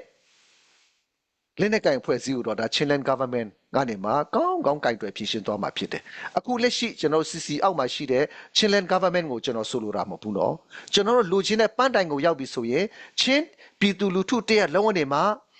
ရွေးကောက်တင်မြောက်လိုက်တဲ့ဖွဲ့စည်းလိုက်တဲ့ Chin government ဆိုတာကျွန်တော်တို့တနေ့နေ့ကျွန်တော်တို့ယက်တီလာမှာဖြစ်တယ် ချင်း government ကနေမှကျွန်တော်တို့ချင်းပြည်ကြီးကိုလှလှပပနဲ့ကင်တွယ်ဖြည့်ရှင်းသွားမှာဖြစ်တယ်ဆိုတာကိုကျွန်တော်ကအတိပေးတာပါကျွန်တော်တို့ဒီလက်နက်ကင်အဖွဲ့အစည်းနဲ့မှနယ်မြေတွေဒေသတွေပြည်နယ်တွေအုပ်ချုပ်တယ်ဆိုတာကဒါအာဏာရှင်နဲ့အတူတူပဲဒီအရာတွေကိုကျွန်တော်တို့ကမလို့လို့ကျွန်တော်တိုက်ပွဲဝင်နေကြတာဖြစ်တယ်အဲကြောင့်အခုလဲကျွန်တော်တို့နယ်မြေကိုမဝင်ရဘူးကျွန်တော်ဒေသကိုမလာရဘူးငါတို့နယ်မြေမှာငါတို့ပဲထိန်းချုပ်ရမယ်အုပ်ချုပ်ရမယ်ဆိုတဲ့အမြင်ကျင်းမြောင်းတဲ့အယူဝါဒတွေခင်ဗျားတို့ထည့်လိုက်ကြတော့ကျွန်တော်တို့ဒီချိန်မှာဒါတွေအတိတ်ပဲမရှိတဲ့အရာတွေဖြစ်တယ်အေးနိုင်ငံရဲ့ policy အရကျွန်တော်တို့လမ်းကြောင်းမတူဘူးအတူတူမလျှောက်နိုင်ဘူးဆိုလဲစစ်ရေးမှာတော့ကျွန်တော်အတူတူကပူပေါင်းဆောင်ရွက်မှသာလျှင်ကျွန်တော်ချင်းပြည်ကြီးကိုကာကွယ်နိုင်မှာဖြစ်တယ်ကျွန်တော်တို့အတွေးအခေါ်ကျွန်တော်တို့ရဲ့ mindset တွေကိုကျွန်တော်တို့မပြုတ်ပြင်ဘူးဆိုရင်တော့ကျွန်တော်ချင်းပြည်ကြီးဟာဒီထက်ကြံ့ကြာသွားမယ်တော်လှန်ကြီးကြံ့ကြာလာလေကျွန်တော်ထောက်ပွင့်အားနည်းလာလေဖြစ်မယ်ပြည်သူလူထုတွေဒီထက်မကတပူပေါ်နှစ်ပူဆင့်ဒုက္ခဆင်းရဲတွေကျွန်တော်တို့ပြန်လည်ပြီးမှခံစားလာမှာဖြစ်တယ်အဲကြောင့်ကျွန်တော်တို့ပြည်သူလူထုကိုတကယ်ချစ်ခင်တယ်တကယ်ပြည်သူလူထုကိုတာဝန်ထမ်းဆောင်ခြင်းနဲ့ဆိုတော့ကျွန်တော်တို့ပူပေါင်းဆောင်ရွက်မှုကိုအမြန်ဆုံးအကောင့်ထဲပေါ်နိုင်ဖို့ရန်အတွက်ကျွန်တော်ထပ်မံပြီးမှပြောကြားခြင်းနဲ့အဲ့ဒါပူပေါင်းဆောင်ရွက်မှုအားကောင်းလာအောင်ကျွန်တော်တို့ချင်းပြည်မှာဘယ်လိုတည်ဆောက်ကြမလဲဆိုတဲ့အရာတွေနဲ့ပတ်သက်ပြီးမှဆရာဘွိုးမင်းကိုပေါ့နော်အခုကျွန်တော်တို့အဖွဲ့အစည်းအများကြီးကျွန်တော်ချင်းပြည်နယ်မှာရှိလာတဲ့တကွဲတပြားတွေဖြစ်တဲ့သူ့နဲ့ကိုယ်နဲ့တွေဖြစ်လာတဲ့အခါမှာဒါကျွန်တော်မိဘပြည်သူတွေလိုချင်တဲ့အရာကကျွန်တော်တို့ပူပေါင်းဆောင်ရွက်မှုဖြစ်တယ်ကျွန်တော်အမျိုးသားပြန်လဲတင့်မြတ်ရေးဖြစ်တယ်အဲ့တဲ့အရာတွေနဲ့ပတ်သက်ပြီးမှဒါပူပေါင်းရင်ကအတွေ့အကြုံလဲတော်တော်များများရှိတဲ့သူဖြစ်တယ်ကျွန်တော်ချင်းမျိုးသားရေးနဲ့ပတ်သက်ပြီးမှတက်ကြွလှုပ်ရှားသူလည်းဖြစ်တယ်ဒါတကယ်ကိုကချင်ပြည်နယ်အထိဒါဘယ်လိုခေါ်မလဲအတွေ့အကြုံရင့်ကျက်တဲ့သူလည်းဖြစ်တဲ့အခါမှာအားနဲ့ချက်အားတာချက်တွေအတွက်ဒါကျွန်တော်တို့ကိုပြန်လည်ပြီးမှမျှဝေပေးဖို့ရန်အတွက်အခုချိန်မှာဆရာပွင့်ပွင့်ကိုချိန်ပေးသွားချင်ပါတယ်ကျေးဇူးတင်တယ်ကျွန်တော်ဒီတလော့မတလော့ကျွန်တော်အထင်ကိုပြောသွားမှာဖြစ်ပါတယ်လို့ဟိုဟာမကောင်းမနိုင်တယ်မလိုလားတဲ့ရှိမယ်ကြိုက်တဲ့လူလည်းယူပေါ့ကြိုက်ရင်လည်းကိစ္စမရှိဘူးပေါ့အေးပါကျွန်တော်အခုနဟိုပါတယ်ဆရာတက်တဲ့ပြောသွားတဲ့ဟာကိုနည်းနည်းလေးတစ်ချက်ကလေးဒီနလတ်တော့အတွင်းရွေးကောက်ပွဲမတိုင်ခင်နလတ်တော့အတွင်းဘယ်လိုလုပ်ကြမှာလဲဆိုတဲ့ဟာဘယ်လိုနေကြမှာလဲဆိုတဲ့သူရဲ့စကားကိုအဆုံးမပြောလိုက်တော့အဲ့ဒီမှာတစ်ချက်မှတ်ထားတာရှိတယ်အဲ့ဒီမတိုင်ခင်မှာဘယ်လိုဖြစ်လာမလဲဆိုရင်အစိုးကတော့မဖြစ်ပါစေနဲ့လို့လက်ဥချီပြီးဆိုတောင်းပေါ့အစိုးဖြစ်လာရင်ဘယ်လိုဖြစ်လာမှာလဲအချင်းချင်းပြဿနာဖြစ်လာရင်လို့သူပြောတာအချင်းချင်းဖြစ်လာရင်ဘယ်လိုဖြစ်မလဲဆိုတော့မူဆိုတယောက်တောလေတဲ့အချိန်မှာမူဆိုတယောက်တောလေတဲ့အချိန်မှာတင်းငယ်ကမွေကိုဖမ်းတယ်မွေကလည်းတင်းငယ်ကိုရိပတ်တယ်တင်းငယ်ကလည်းမွေကိုဖမ်းတယ်နှကောင်စလုံးမပြိုင်နိုင်တော့ဘူးမူဆိုကဘာမှတနလည်းဖို့ဆရာလို့ဘာမှလည်းဆရာလို့နှကောင်စလုံးချင်းချတဲ့ထဲမှာချက်စားလိုက်တယ်အဲ့လိုပဲချင်းအချင်းချင်းတိုက်ကြမယ်ဆိုလို့ရှိရင်မင်း online ကတနတစ်ချက်မဖောက်ဘဲနဲ့ကောက်ယူသွားမယ်အဲ့ဒါဖြစ်တယ်မူဆိုကကောက်ယူသွားမယ်အချင်းချင်းတိုက်မယ်ဆိုလို့ရှိရင်နော်အခုအစလည်းအခုနလည်းကျွန်တော်ပြောတယ် CIA ကမူပုံခိုင်မာနဲ့သွားနေတာခင်ဗျားပါဝင်လာမလားမပါဝင်နိုင်ဘူးလားမပါဝင်နိုင်သေးရင်သူကသဘောထားကြီးစွာနဲ့ဆုံးပေးနေတာပဲရှိတယ်သူကတော့သွားနေပဲတရွေ့သွားနေမှာပဲအခုတစ်ချက်ဒီဆရာထွန်းတေကဟိုဖလာနယ်မြေမှာပြောပြသွားတဲ့အတွက်အဲ့ဒီဖက်မှာမတိသေးတဲ့လူအတွက်ပြောပြမယ်ကျွန်တော်ကရုတ်တုံလူမျိုးရေဂျွာမျိုးတင်သွားပြီချင်းပီတပီနယ်လုံးလဲအကုန်လုံးလဲသိတယ်တနိုင်ငံလုံးလဲသိတယ်ရေဂျွာမျိုးတင်သွားပြီရုတ်တုံ CDF ရှိတယ် CFD ကသူတို့ရေခါနဲ့သူတို့ပိုင်ဖနက်နဲ့သူတို့ရေနဲ့သူတို့ဒေအိုနဲ့ထားလာပြီးမှရေဂျွာမျိုးမှာမင်းတော့လာနေကူတယ် CF ငါတို့လာနေတယ်ငါတို့ကအကြီးဆုံးပဲချင်းတက်မတော်ပဲနေလို့အကောက်ခွန်လဲငါတို့ကိုလာပေးရမယ်ဟိုတရားစီရင်ရေးလဲငါတို့ကိုလာပေးရမယ်လူဝီမှုကြီးကြပ်ရေးလဲငါတို့ကိုပဲလာအကြောင်းကြားရမယ်မပြောဘူးဘာလာလို့တာလဲဆိုတော့လာနေတယ်လေဘာမလို့အခုချင်းဒီရုတ်တော့မှာပြဿနာရှိတယ် CDF ထဲမှာပဲတိုင်ကြတယ် CDF ကပဲဆောင်ရွက်တယ် Federal Council ကပဲဆောင်ရွက်တယ် ကောခုံကနေ SFN တွေကကောင်စီပဲအကုန်လုံးတာဝန်ယူတယ် CNF ကရက်ခါကောင်းရင်သူတို့ရဲ့ဗီတိုရီယာကဲမှာကောင်းတဲ့သွားထမ်းပြီးမှပြန်လာစားတယ်ဘာမှမလုပ်ဘူးတနည်းတော့နေပြီတနည်းကြောင်တော့နေပြီအဲ့လိုမျိုးသွားတဲ့ CNF ဖြစ်တယ်အခုနဆရာထုတ်တယ်ပြောသလို CNF ကိုအခုနဆရာစံငါပြောသလို CNF ကိုအပို့ချတယ်ဆိုတာဘလို့ပဲအပို့ချသူတို့ကဘာဖြစ်မှာမဟုတ်ဘာကြောက်မို့လဲဖခင်ကုန်းပြီးသွားပြီဝါရင်သွားပြီနိပုံ30အရန်ကျွမ်းကျင်သွားပြီတကယ်လို့ဒေါ်လာရဲ့စပ်ဖြစ်တဲ့အချိန်မှာ CNF ကလည်းပိုက်ပြီးမှနေလို့ရတယ်ဘာကြောင့်မနေလို့ရလဲဆိုရင်ကဲမင်းတို့ကိုသွားမယ်ဆိုလို့ရှိရင်ငါတို့စီကိုမလာနဲ့ CNF ရိုးတုံစီမလာရင်လည်းငါတို့ CDF ရှိတယ်မလာနဲ့ဟိုနာမလာနဲ့ဒီနာမလာနဲ့ကလေးဒီကအဲ့လိုမျိုးဝမ်းပြောပါလေအေးပါလေမလာပါဘူးအဖေကတော့မလာပါဘူးဒီအဖေကိုမကြိုက်ဘူးရတဲ့ကိစ္စမရှိဘူးအဖေကစစ်ရှိနဲ့ဆုံးပေးနေတာဖြစ်တယ်တဘောထားကြီးစွာနဲ့ကြိုးဆိုနေတော့မှရှိတယ်အခုချိန်တည်းလဲကြိုးဆိုနေတော့မှဖြစ်တယ်ကျွန်တော်သမီးကိုယ်တိုင်ကလည်းမနေ့ကရံဖြစ်ကြတာသူကလေးနှစ်ပဲရှိသေးတယ်လေအဖေရဲ့ရေခဲချုံဝယ်ပေးပါတဲ့မဝယ်ပေးနိုင်ဘူးလို့ခုနလေးမှာပဲနေဟိုမှာအေးတော့တယ်အခုရေခဲချုံဝယ်ပေးနိုင်ဘူးဆိုတော့အင်းရောက်တဲ့ခါကျတော့ကျွန်တော်သမီးအမေစီမှာတိုင်တယ်အမေတဲ့ဒီအဖေကိုမကြိုက်တော့ဘူးတဲ့တခြားအဖေပဲကြိုက်တော့တယ်တဲ့ဒီကျွန်တော်သမီးတော့ကျွန်တော်တစ်ချက်တော့စစ်တူလာလေတော့ကျွန်တော်ကချင်းဆိုတော့ချင်းပါလေဒီအဖေကိုမကြိုက်တော့ဘူးတဲ့တစ်ချက်တော့ကျွန်တော်စစ်တူလာသူကလေးနှစ်ပဲရှိသေးတယ်သူပြောတတ်တယ်လို့ပဲပြောတာပဲဆိုမှပြန်စင်စားပြီးခွင့်လွှဲလိုက်တယ်ဒါကျွန်တော်သမီးအရင်တော့ဒီအဖေမကြိုက်တော့အမေတခြားအဖေယူလိုက်ပါလေလည်းကျွန်တော်လည်းဆက်လိုက်တာတော့ဒီအမေကိုပြောအာဖရိကနဲ့ယူခိုင်းလိုက်လို့ရေခဲချုံများစားရအောင်လို့မဝယ်ပေးဘူးလို့ဒါနောက်ပြောချင်တာဒီလိုမျိုးပြဿနာဆိုတာ KIAC မှာလည်းပြဿနာတွေအကြီးကြီးတွေရှိတယ်အရင်တော့ကတာကူတာတို့ကင်တွယ်တဲ့မလိကတာကူတာတို့ကင်တွယ်တဲ့ရဝန်ရှိတယ်ဒူလေပါတီလေးရှုရှိတယ် KNDA စကုံတင်းကြီးကင်တွယ်တဲ့ဟာရှိတယ်ရှားနီရှိတယ် KIA ကသဘောထားကြီးစွာနဲ့ထိုင်ဆောင်ပေးနေတယ်ကျွန်တော်ကကချင်ပြည်နယ်မှာဘယ်မှမထွားပဲနဲ့ရှမ်းပြည်နယ်ဒီကချင်ပြည်နယ်မှာ16နှစ်တော့16နှစ်ပေါ့16နှစ်နေလာခဲ့တာ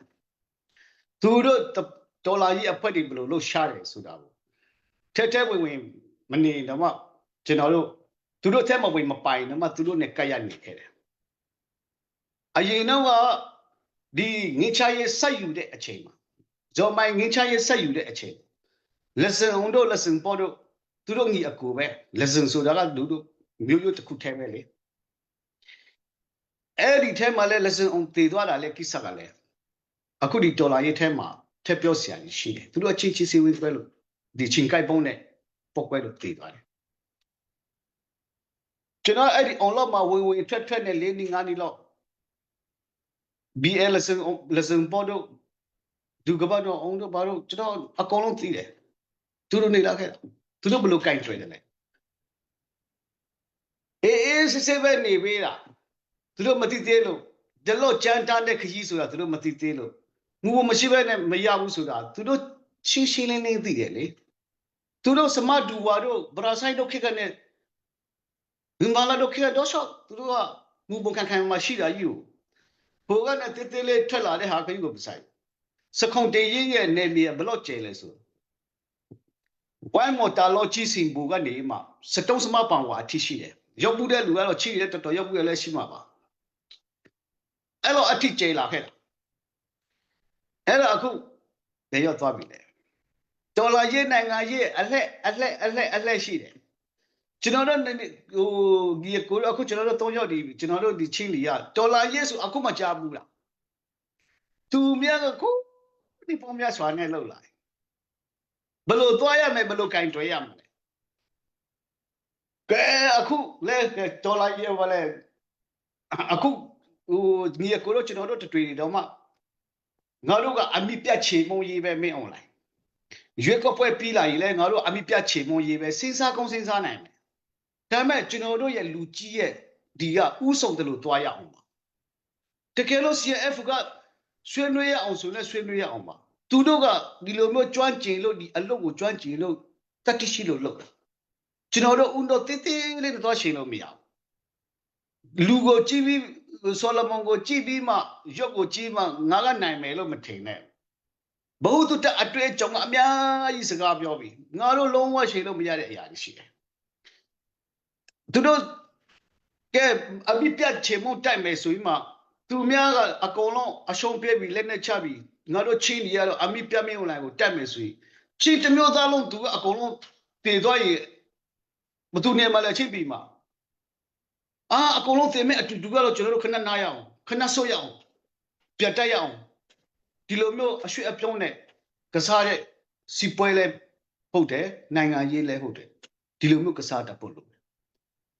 တန်းကြောင့်အခုကစီလုံးချိန်တာကျွန်တော်တို့ငယ်ငယ်တုန်းကចုံသားများဟိုတုံးတန်းတာမှာကျွန်တော်တို့စာသင်ခဲ့တာပဲ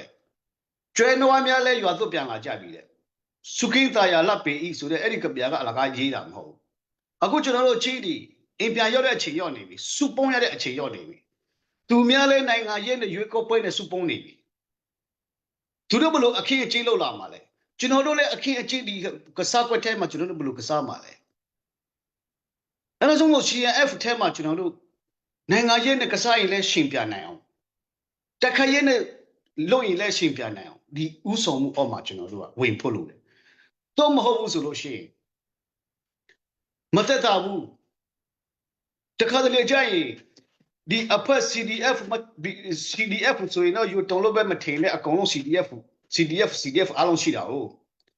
အဲ့ဒီကမျိုးနွယ်အသီးသီးထဲမှာထွက်ဖို့လုပ်နေတဲ့လူတွေပြန်စဉ်းစားကြပါချင်းပြည်မှာကဘာမှထွက်တာမဟုတ်ဘူးနိုင်ငံခြားရမလောမငတ်ပုတ်ပေးလိုက်တဲ့ထော့ပိုးလေးနဲ့အသက်ဆက်နေကြတာပဲရှိတယ်ဒီလိုမျိုးတက်ခတ်ရေးဆိုတာတော်လန်ရေးဆိုတာအရန်ဈေးကြီးတဲ့အရာမျိုးတွေ AK တလက်ဆိုတာကအတုံး30ရှိတယ်28တုံးအော်တိုထွက်မယ်ဆိုလို့ရှိရင်စက္ကန့်ပိုင်းမှာအကုန်လုံးထွက်တယ်အခု CB ရဲ့လက်နဲ့ဒီဟာနေလားငါလားပြကြရအောင်ဆိုတရက်မခိုင်ဘူးဒါအထင်သေးလို့ပြောတာမဟုတ်ဘူးကာဘိုင်15တုံးပဲရှိတယ်ကာဘိုင်ဆိုပုံမြန်သွားပြီစက္ကန့်လေးမှာကုန်သွားတယ်ကြီးစားအတုံးတသိန်းဆိုတာကတရက်ပြလို့မလောက်ဘူးတကယ်ပြကြမယ်ဆိုရင်အဲ့လိုမျိုးဈေးကြီးတဲ့ဟာအဲ့ဒါကြောင့်မို့ကျွန်တော်တို့ကဒီလိုမျိုးစာအုပ်ကွဲနေမယ်ဆိုလို့ရှိရင်သွေးဝင်ကွဲနေမယ်ဆိုရင်စီးရင်ကွဲနေမယ်ဆိုလို့ရှိရင်ဘယ်သူမှမနာဘူးကိုယ့်လူမျိုးပဲနာလာမယ်အဲ့ဒါကြောင့်မို့ဒီ CDF အသီးသီးထဲကလူဒီဟာတဆုထဲပဲလို့ရအောင် CF ကိုမကြိုက်ဘူးဆိုလို့ရှိရင်ပုံရောက်နာမည်ပြောင်းလိုက်မယ်လေနာမည်ပြောင်းလိုက်ပေါ့အကုန်လုံးစုဖို့ပဲအရေးကြီးတယ်နာမည်ကခွေးနာမည်ပဲတတ်ပါပဲတတ် CF ကိုမကြိုက်တော့ဘူးဆိုရင်လေအကုန်လုံးချိတ်စုဖို့စုပုံမိပါနာမည်တလုံးနဲ့ချစ်တယ်အော်မှတွားဖို့လို့ဒီလိုမျိုးထော့ပို့လီဒီရဲ့နည်းနည်းလေးထော့ရင်းနဲ့ဒီလိုမျိုးသူတို့နည်းနည်းထော့တဲ့ဟာမျိုးနဲ့အသက်ဆက်နေမယ်ဆိုရင်ကြည်လက်နဲ့ကလည်းမတိုးပွားလာဘူးကြည်စာကလည်းမတိုးပွားလာဘူးပိုင်ဖနတ်နဲ့အာလူကြော်နဲ့ငပိတဲ့နိုင်တယ်လေဒီလိုနဲ့ပဲဆက်နေမယ်ဆိုလို့ရှိရင်အခုနကျွန်တော်နိုင်ငံရေးဒေါ်လာရေးဆက်ပေါ်လာတဲ့အချိန်မှာလူငယ်ဒီမီနာနဲ့ကျွန်တော်တို့မီနာကလွဲနေတယ်လို့လူငယ်ဒီမီနာကနိုင်ငံအရေးလို့မမြင်ဘူးနိုင်ငံရေးလို့မမြင်ဘူးဒါဒေတာအရေးလူမျိုးအရေးကိုအရေးလို့ပဲမြင်တာလို့ကျွန်တော်ပြောတာကဒါအကြမ်းမြင့်တွေ့တော့ဟုတ်တယ်လို့နဲ့တကယ်တော့အခုသွားနေတဲ့ဟာကစီဒီအဖက်သေးသေးလေးခေါင်းဆောင်ဒီကသူတို့ကတင်တန်းတော့မကောင်းမတဲပဲနဲ့ကားနဲ့တပူပူသွားတယ်စံကဲနဲ့တပူပူသွားတယ်နည်းနည်းမက်ဆီပိတ်လာတဲ့3လေးနည်းနည်းငင်းငွေလာတဲ့အသက်20ကျော်ပတ်ဝန်းကျင်ကမလေးရှားပြေးပြီအခုလည်းနဲ့ကင်နေတဲ့ဆရာထုံးတယ်လဲပြောတယ်73 74နှစ်အရွယ်ဒီပဲမလေးရှားသွားမယ်ဆိုအလုပ်ဝင်လို့မရသေးဘူးတဲ့အသက်မပြီးသေးဘူးဒီအရွယ်ဒီနဲ့စံကဲနဲ့ကားနဲ့တူသွားနေတဲ့လူတွေနဲ့ပေါင်းပြီးမှနေတယ်ဆိုတဲ့အရာမျိုးကဘယ်သူမှမနာဘူးဒီကျွန်တော်တို့ကလေးငယ်တွေကိုကျွန်တော်တို့တတ်တယ်လို့ဖြစ်နေတာဒါကြောင့်မို့ဒီအဖက်သေးသေးလေးတွေကိုထော့ပို့လုပ်နေတဲ့လူတွေလို့ဟို short on နေတဲ့အဖက်တွေ နားပေးလိုက်တော့တော်ပါတော့ဘာဖြစ်လဲဆိုတော့ CNF ကသဘောထားကြီးစွာ၄နှစ်လောက်၅နှစ်လောက်တော့သူတို့ဒီထုတ်ဖို့ပါစေလေခံပြင်းချက်တွေရင်ကြီးဖွင့်ပါစေလေဆိုမှတကားဖွင့်ပေးတဲ့ပြီးပြီအခုကတော့ရွေးကောက်ပွဲလည်းနေလာပြီတော်သိမ့်ပြီကိုလို့ကြည့်ပြီပဲကျေနပ်လိုက်တော့မဖြစ်နိုင်တော့ဘူးဆိုတာကိုကိုလည်းတီးလိုက်တော့အဲဆိုတော့ဘာပဲဖြစ်အရင်တော့ကကျွန်တော်တို့လာမခဲ့တဲ့အဖေရဲ့ short လေခဲ့တဲ့ကျွန်တော်ဘေးရှူခဲ့တဲ့ four ရှူခဲ့တဲ့အဖေရဲ့ခုလည်းပါအချင်းပြီးတကရာပွင့်ထားတယ် CNF ထဲမှာအချင်းမရွေးလာနေတယ်ဒါခမရတို့တော်လာရေးထဲမှာမြေပြင်မှာနေတဲ့လူတော့ထဲပဲမတွက်ပါနဲ့ခမရတို့ကိုရေးထဲပဲကိုအရေးကိုဒေတာရေးပဲမတွက်ပါနဲ့အဲ့ဒီအနေနဲ့အတီးတီးကနေမှမလေးရှားကငါတို့သားသမီးတွေအများကြီးရှိတယ်ဒီအတွက်ကိုမျက်ရည်ကျပါအိန္ဒိယမှာငါတို့အဖို့အဖွားတွေတလပုံကြီးရှိတယ်အိမ်ပြန်ဆရာအိမ်မရှိရလူရှိတယ်တကယ်လို့မင်း online ကိုအမိမပြဘူးဆိုလို့ရှိရင်ဒီကုန်းဒီကိုဘသူကခေါ်ပေးမှာလဲနိုင်ငံတကာမှာဘသူကစကားပြောပေးမှာလဲ CNF ကလွဲရင်မပြောပေးနိုင်ဘူးနိုင်ငံတော်ကအတိအမှတ်ပြုဖို့လိုတယ်ရန်ရန်ပြောမယ်တတုံးစားတော့မလဲမှမရှိတတုံးစားတုံးလို့မရဘူးဒီဆွေနိုင်ငံမှာလာကြည့်လိုက်တတုံးစားတော့မတတုံးစားလဲမရှိတယ် CNF ဆိုတာကနိုင်ငံတော်ကနေမှအတိအမှတ်ပြုထားတဲ့အဖွဲ့အစည်းဖြစ်တယ်မျက်နှာချင်းဆိုင်စကားပြောတဲ့နေ့ကြရင်စကားမျက်နှာချင်းဆိုင်ပြောတဲ့လူထဲမှာကျွန်တော်တို့ကပ်ဖို့လိုနေပြီအချိန်တာနေပြီတော်ကြပါတော့မတော်ဘူးဆိုလို့ရှိရင်ကျွန်တော်တို့မလေးရှားမှာနေတဲ့သားသမီးတွေအိန္ဒိယမှာရှိတဲ့အဖို့အဖွားတွေလူငယ်လေးတွေဒီဟာဒီကိုကျွန်တော်တို့ပြန်ခေါ်ရတော့မယ်ကျွန်တော်တို့ပြန်ဆူရအောင်ကျွန်တော်တို့ပျော်ပျော်ပါပါချင်းပြီးကိုပြန်နေရအောင်ဟောဆောင်မှုအောက်မှာလောလောဆယ်အရာပင်ပန်းနေပြီးငိချိုင်းခဏယူရအောင်အင်းအပြန်ဆူရအောင်အမှန်ဆိုရင်တော့ကျွန်တော်တို့ကကျွန်တော်တို့ချင်းလူမျိုးကလူဦးရေတော့မတသိန်းတော့မပြည့်တော့ဘူးငါတို့ကလက်နဲ့ကင်တဲ့ဟာမျိုးမဟုတ်ဘူးဟိုမော်စီတုံးခက်လိုမျိုးမိမကို10ရောက်လောက်ယူပြီးကလေးမွေးအောင်မယ်အဲ့ဒီကလေးဒီ10နိ20လောက်လူမျိုးများများပွားအောင်လို့လောက်အောင်မအရွယ်ဒီလူမျိုးဖုံးရမယ့်အရွယ်မဟုတ်ဘူးလူမျိုးဖုံးရမယ့်လူဦးရေမရှိသေးဘူးငါတို့ကလေးတော့မလက်နဲ့ဒီပညာကိုမလို့နဲ့အောင်မိမပဲယောက်ျားတယောက်ဆို10ရောက်လောက်ယူပြီးမကလေးပဲများများမွေးရအောင်ဒီဟာနဲ့တွားရအောင်မှာဘာဖြစ်လို့ဆိုငါတို့လူဦးရေမရှိသေးတာဒါကြောင့်မို့ဒီမှာပပလေကနေမှဒီအဖွဲအသေးသေးလေးတွေကိုတော့ထဲမှာမတတ်ပါနဲ့တော့ကြိုတုံကြားထဲမှာကလေးငယ်လေးတွေကိုရစ်ခါလေးနည်းနည်းပေးလိုက်ငပီးလေးပုတ်ပေးလိုက်အလူလေးပုတ်ပေးလိုက်ပြီးမှဘီအီလေးတက်လိုက်နဲ့ဒီကလေးငယ်တွေကိုတနာပါအခုကျွန်တော်တို့ချင်းပြီးမှပညာတတ်တဲ့လူတွေ CDN လုပ်ပြီးကလေးငယ်တွေကျုံးမတက်တော့ဘူးဒီလိုပုံစံမျိုးนี่30သွားမယ်ဆိုလို့ရှိရင်ငပိတော့မှတိမနာတော့ဘူးချင်းလူမျိုးကပူနာတော့မယ်ဒလော့ယူတော့မှာလူမဖြစ်တော့ဘူးဒါကြောင့်မတော်ကြပါတော့လွတ်ကြည့်ပြီပဲ CIA ကသဘောထားကြီးစွာလင်းနေငါးနေလောက်ခွင့်ပေးပြီပဲလွတ်ကြည့်ပြီသဘောပေါက်လိုက်တော့ပြန်ပုံးရအောင်ပြန်ဆူရအောင်ဒီလိုမျိုးစားအိုကဲကွဲနေရွယ်ဆိုလို့ရှိရင်အသားတုံးလဲဝတ်အောင်မစားရတော့ဘူးထမင်းလဲဝတ်အောင်မစားရတော့ဘူးအဲ့ဒါတိုးထဲပဲတည်မယ်ဆိုလို့ရှိရင်တော့ကျွန်တော်တို့စားလောက်ပါတယ်နေနိုင်ပါတယ်ဒီဟာလေးတွေကိုကျွန်တော်တို့အားလုံးငါတော့နိုင်ငံချနေပြီပဲအမေရိကန်စုစီဆိုင်ဖွင့်နေပြီမလို့ငါလည်းမဆိုင်တော့ဘူးမထားပါနဲ့ဘာကြောင့်မို့ကျွန်တော်ဒီလိုမျိုးပြောရလဲဆိုအမေရိကန်မှာဖလန်အဖွဲ့ရှိတဲ့ဥပမာလိုတူအဖွဲ့ရှိတယ်လိုတူအဖွဲ့ရှိရရွတ်တော်အဖွဲ့အစီရှိတယ်ဥပမာအဖြစ်လက်တွေ့ပြောတာတော့မဟုတ်ဘူးဥပမာရွတ်တော် Organization American ဆိုရင်မှာ YOA ဆိုတာရှိတယ်အဲ့ဒီထက်ကနေမှဒေါ်လာရေးထွက်လာတော့ fundraising ဆိုတာရှိတယ် fundraising ဆိုတဲ့ဖြစ်တဲ့အခါကျတော့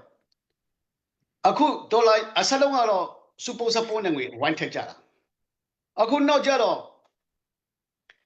ဟိုမှာပတ်စံသွားကောက်မယ်ဆိုလို့ရှိရင်ငါက YOA member တဲ့ YOA ကသွားကောက်ရင်ငါက fundraising member တဲ့ fundraising ကသွားကောက်ရင်ငါ YOA member တဲ့အလားဒီကြားထဲမှာဘယ်မှမထက်တော့ဘူးဘယ်မှမထက်တော့ဟိုကလွတ်သွားပြီလေငါနိုင်ငံချမှနေတယ်ဆိုတော့ဟိုကြားထဲမှာကျွန်တော်တို့ချင်းလူမျိုးတွေဒေါ်လာရေးကိုငင်းငွေလို့အဖွဲ့အစည်းထဲမှာလည်းမပါတော့တဲ့ဟာရှိတယ်ညီအကိုအရင်အထက်ညီကိုအရင်မှာတော့မှငါက CP တဲ့ငါက CC တဲ့ ဟိုကစီကသူ့ကိုလာခန့်ထားလည်းမဟုတ်ဘူးနေဘသူကမှခန့်ထားမဲ့နိုင်ငံချမှနေပြီးငါကစီတဲ့ငါက CB တဲ့ဘာဖြစ်လို့ဆိုဟိုဖက်ကကော့မယ်ဆိုလို့ရှိရင် CB ကော့ရင်ငါစီတဲ့ CC ကကော့ရင်ငါ CB တဲ့အဲ့လိုမျိုးနေတဲ့ခါကျတော့လွတ်သွားတဲ့အမေရိကန်မှာချင်းလူမျိုးတွေလည်းအများကြီးရှိတယ်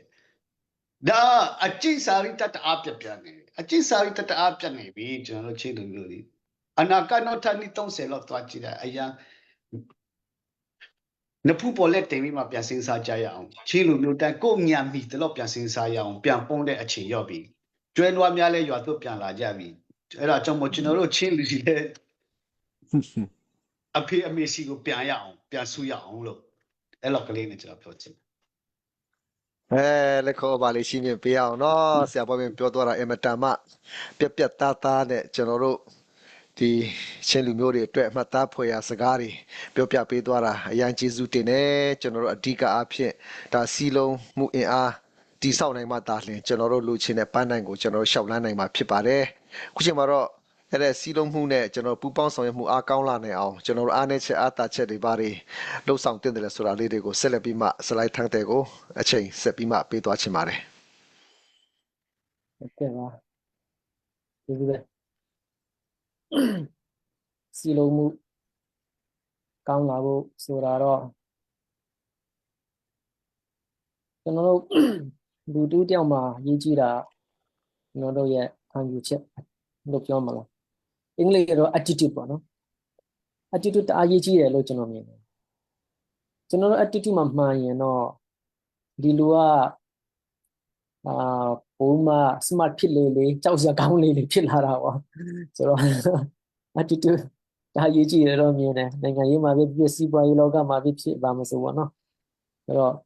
ဟုတ်တယ်ကျွန်တော်ဒီ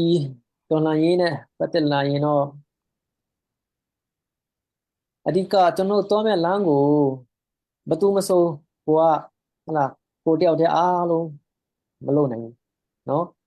ကိုတယောက်တည်းဘာမှအားလုံးလုပ်နိုင်တယ်ဆိုတာဖယားမှတပါနော်မရဘူးဖယားပဲဆိုတော့ကျွန်တော်အနေနဲ့ကိုလုပ်နိုင်တဲ့ပိုင်းရှိတယ်ကိုအားတာတဲ့ပိုင်းရှိတယ်အားနေတဲ့ပိုင်းရှိတယ်အဲ့လိုဆိုတော့အဓိကတော့ကျွန်တော်ဘယ်လမ်းကိုရှောက်ကြမလဲအဲ့ဒီလမ်းကိုမြင်တတ်ဖို့အဲ့ဒီလမ်းကိုတကယ်လို့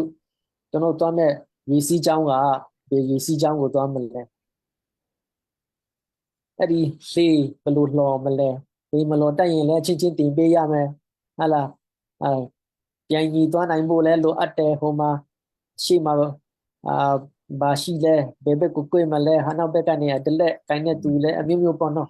ဆိုတော့အခုကျွန်တော်တို့ခုနပြောသလိုဘူးမတိနိုင်ငံရေးဝင်လာတော်လှန်ရေးဝင်လာ3နှစ်လောက်တော့ကျွန်တော်တို့အချိန်ကုန်သွားပါပြီနော်စာတော့ကကြတော့လူကယာချီထောင်ချီနဲ့အခုတော့တော်တော်လေးနော်ပြောမကောင်းချင်တွေရောက်လာတယ်ဒါကကြတော့ကျွန်တော်တို့30ဆရာအများကြီးရှိလာပြီပြီးရင်နိုင်ငံရေးမှာတော်လှန်ရေးမှာလို့ပြောမလားကျွန်တော်အမြင်တော့ဘယ်လောက်ပဲတိုက်တန်းနောက်ဆုံးမှကြတော့ကိုကရှုံးရင်ပဲဖြစ်ကိုကနိုင်ပဲဖြစ်နောက်ဆုံးမှကျ agreement တော့ထွက်လာမှာပဲနော် agreement တော့ထွက်လာမှာပဲလုပ်ရမှာပဲဆိုတော့မနာပဲနဲ့မတေပဲနဲ့ဟာလားအနာမခံရပဲနဲ့ကျွန်တော်ကိုလိုချင်တဲ့ system ရအောင်ညှိနိုင်တယ်ဆိုthat is the best လို့ကျွန်တော်မြင် that is the best အဲ့ဒါအကောင်းဆုံးပဲနော်သူလည်းမနာကိုလည်းမနာဟာလားဘာမှအကျဆုံးမရှိဘဲနဲ့ကျွန်တော်agreement ဟာလားဟိုဘက်ဒီဘက်ကြည့်ပြီးတော့ကဲဒီဟာတူဒီဟာဒီထောင်ကြရအောင်ဆိုတဲ့စင်ကျွန်တော်ရောက်နိုင်ရင်တော့အကောင်းဆုံးဒါပေမဲ့အဲ့လိုမရောက်နိုင်တဲ့အခြေအနေဖြစ်တဲ့အတွက်ကျွန်တော်တို့အနေနဲ့ကဲတန်တိုင်းတလောက်ကိုကဟိုဘက်ကသူလိုချင်တာတည်းမြတို့မဖြစ်စေရဘူးဆိုပြီးတော့ခုခံကြတာနော်အားကြောင့်အဲ့လိုပြန်တော့ defense လုပ်ကြတာကိုပါဝင်နိုင်တဲ့ပိုင်းကနေ defense လုပ်ကြတာဆိုတော့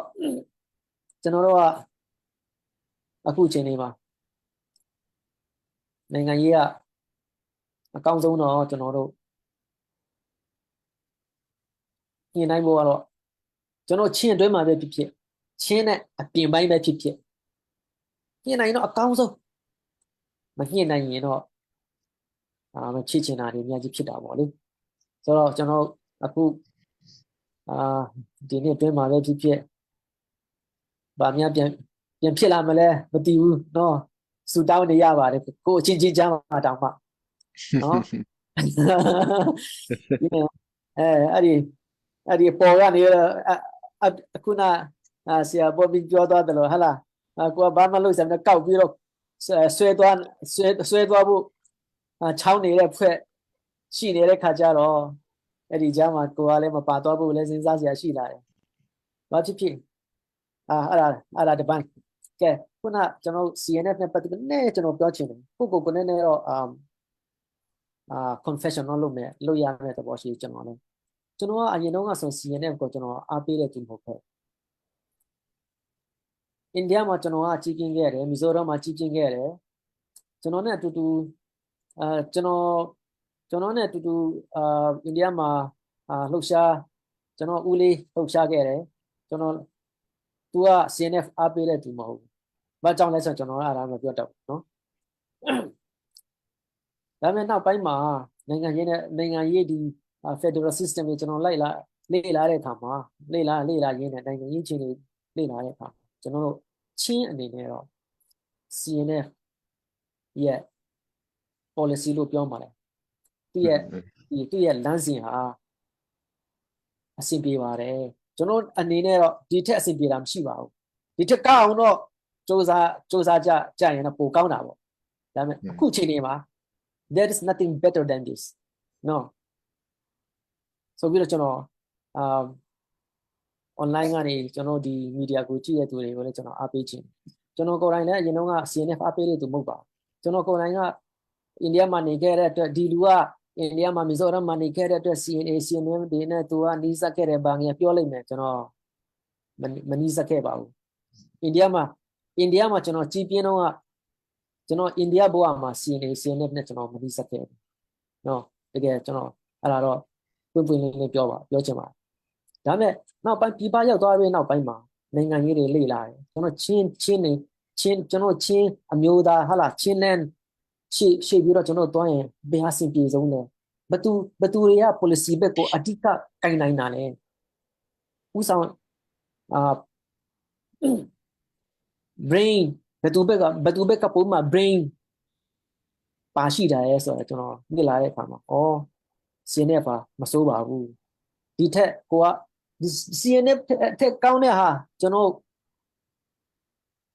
ဒီထက်ကောင်းတဲ့ဟာကိုကမသိရင်မဟုတ်ရင်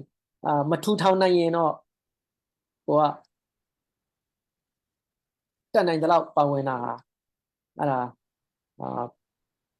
ကိုအတွက်အဆင်ပြေဆုံးလို့ကျွန်တော်မြင်ပါတယ်တကယ်လို့အခုကျွန်တော်ချိန်နေမှာ CNF ကမရှိရင်ဟုတ်လား if CNF doesn't exist เนาะကျွန်တော် GD ချိန်နေမှာ CNF ကမရှိရင်အခုချိန်နေကျွန်တော်နိုင်ငံရေးကဘယ်လမ်းကိုသွားမလဲကျွန်တော်တော်တော်လေးကြောက်တယ်เนาะတကယ်ပြောရရင်အခုကျွန်တော်သွားမဲ့လမ်း CNF မရှိရင် CNA မရှိရင်ကျွန်တော်နိုင်ငံရေးချင်းလန်နိုင်ငံရေးဟာအမျိုးသားရေးဟာဘယ်ဘက်ကဦးတည်မလဲဘယ်ချင်းကြောင်မလဲစဉ်းစားရရှိရကဲကျွန်တော်ကိုချင်းတောင်းမှာကျွန်တော်အများကြီးပြောလိုက်တချို့စကားလေးတွေကျွန်တော်ဒီမှာလည်းကျွန်တော်ပြောချင်ခင်ဗျားတို့က CNF ကိုမကြိုက်ဘူး CNF ဆိုတာဟာခါတွေဥဆောင်နေဟာဘာငယ်ပြပေါ့ပြောတယ်ကဲဒါဆိုရင် CNF ထက်ကောင်းတဲ့ policy ခင်ဗျားချနိုင်သလားနော် CNF ထက်ကောင်းတဲ့ policy ခင်ဗျားမှာရှိတယ်ယူပါယုံရှိသလား show me နော် CB ပြောတယ်ကဲ CB ခင်ဗျားတို့ policy ချပါတော့ချပေးစမ်းပါနော်ပြောလိုက်ရရင်ချပြလိုက်ပါဟုတ်လားတကယ်လို့ ကျွန်တော်တို့မှာ policy ရှိတယ်ဆိုရင်လမ်းစဉ်လိုချင်တဲ့ချင်းတစ်မျိုးသားလုံးဟုတ်လားအတွက်လမ်းစဉ်ကိုမကောင်းကောင်းရှိတယ်ဆိုတော့အချင်းချင်းညှိလို့မရတဲ့အကြောင်းမရှိပါဘူးလို့ကျွန်တော်အဲ့တလို့မျိုးအခုမီဇိုရမ်ချင်း minister ရှေ့မှာကိုက sign ထိုးပြီးသားနော်ဟိုပူစင်ကျုံကိုယ်တိုင်လဲကျွန်တော်စီကိုသူကိုယ်တိုင်လဲသူကိုယ်တိုင်လဲကျွန်တော်ဆုံတွေ့တဲ့အခါမှာသူပြောခဲ့တယ်သူကဘာပြောလဲကဲဒီဆိုင်ထိုးဖို့ကျွန်တော် CNF Chilean Council နဲ့ CB လို့အရင်ရှိတာတွေအလုံးထားခဲ့ပြီးတော့အစ်ပြန်ဆွဲရကျွန်တော်တို့လက်ခံတယ်တဲ့အဲ့ဒီထိ we are open ပေါ့နော်အဲ့အကြောင်းဆိုင်ထိုးခဲ့တာဒါမြအခုကဆိုင်ထိုးသွားတာ platform အခုထိအစင်မပြေဘူးဖြစ်နေတာနော်အတူတူမထိုင်နိုင်ဘူးဖြစ်နေတာကျွန်တော် balance သွားကြမလဲဘယ်လိုမချက်ပြနိုင်ဘူးဖြစ်နေတာအဲ့ဒီကြားကကျွန်တော်တို့မျိုးနွယ်စု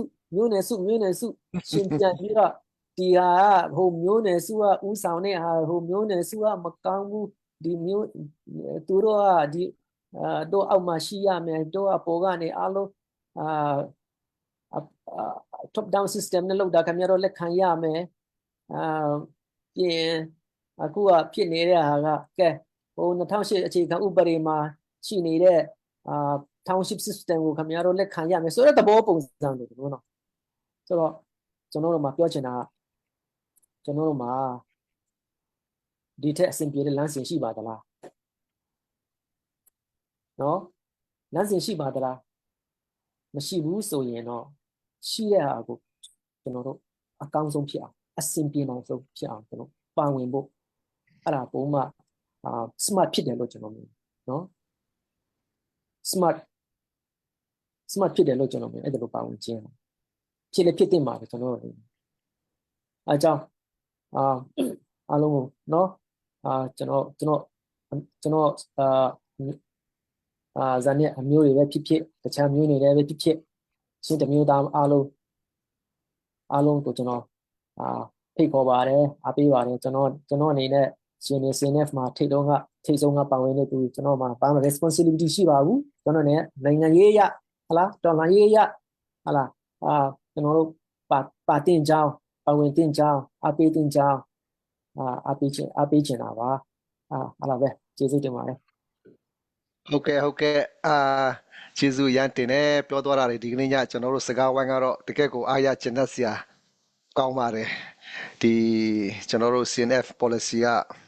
ကျွန်တော်တို့နှစ်ပေါင်း30ကျော်ကြာကျွန်တော်တို့ရှောက်လန်းခဲ့တဲ့အရာပေါ်မှာဒါကျွန်တော်တို့ချင်းမျိုးသားကောင်းစားရေးအတွက်မနဲ့ကျွန်တော်ရက်တီပေးနေလို့ဆိုတာကိုဖြစ်စွပြောကြားခြင်းနဲ့ဘာကြောင့်လဲဆိုတော့ကျွန်တော်တို့ဒီຫນွေဦးတော်လှန်ရေးပေါက်ပွားလာတဲ့အခါမှာလဲကျွန်တော်လဲဒီစကားဒီမိခွင့်ခဏအမေးခံရပါတယ်ဖလန်မျိုးနဲ့စူဖြစ်အသားနဲ့ဘာဖြစ်လို့ဒါ CNF ထဲမှာပါ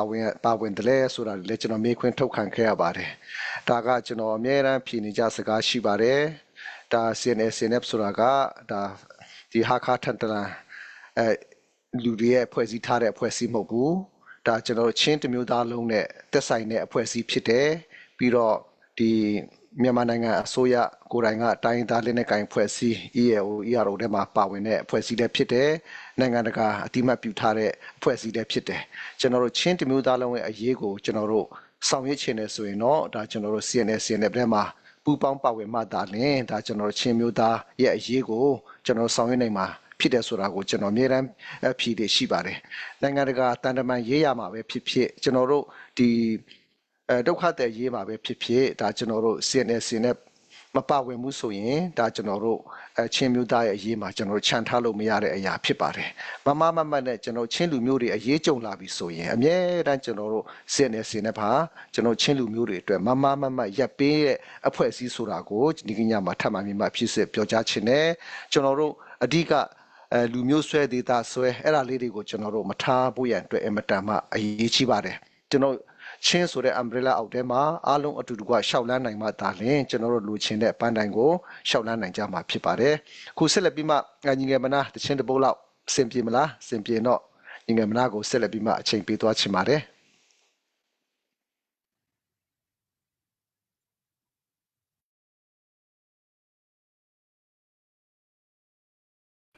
OK 吧。青岛的嘛就是话，一岁的青两片，把我钱买的。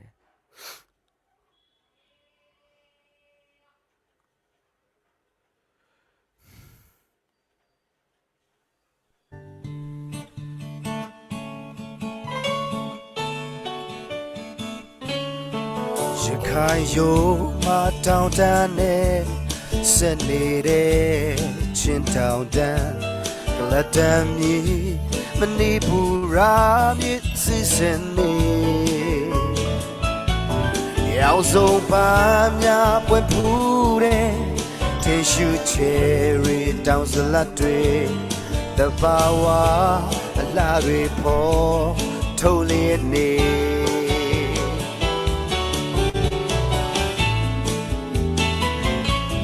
ရခိုင်ရိုးမှာတောင်တန်းနဲ့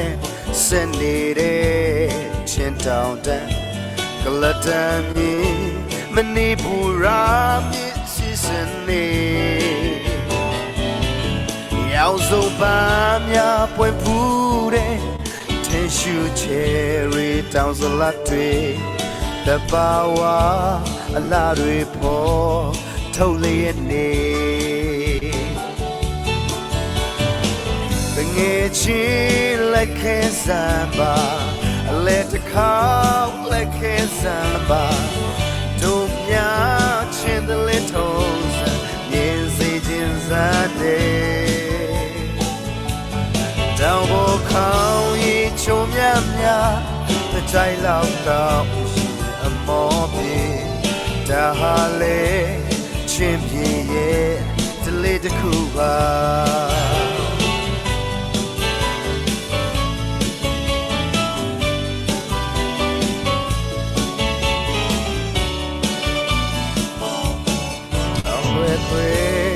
ကြောဖြတ်ရှင်သွားလာတဲ့ခရီးသည်များတောင်ရသမား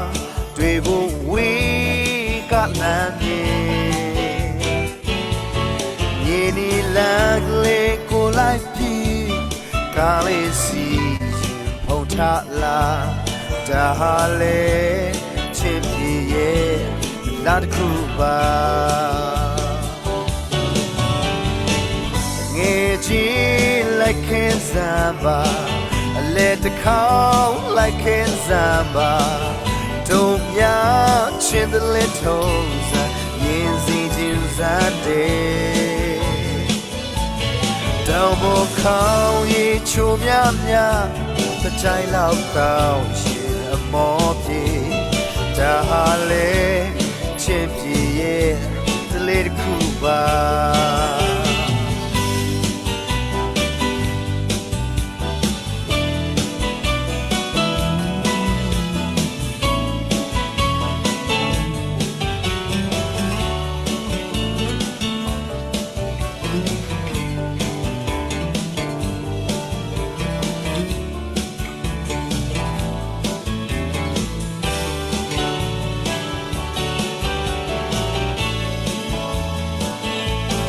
ရခိုင်ရိုးမှာတောင်တန်းနဲ့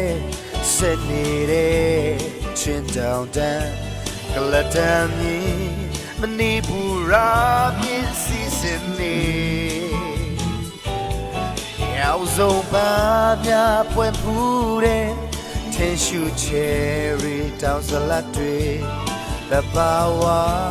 အလားတွေပေါ်ထုတ်လျက်နေတောင်ွယ်သွေးချိုးဖြတ်ရှင်သွားလာတဲ့ခရီးသည်များတောင်ရသမားတွေ့ဖို့ဝေးကလမ်းမြေမြေနီလမ်းကလေးကိုလိုက်ပြီးကားလေးစီရင်ဖုန်ထလာဒါဟာလေချင်းပြေရဲ့လာတစ်ခုပါတောင်ပေါ်ခေါင်းရီချုံမြမြတကြိုင်လောက်တော့ရှင်အမောပြေဒါဟာလေချင်းပြေရဲ့တလေးတစ်ခုပါ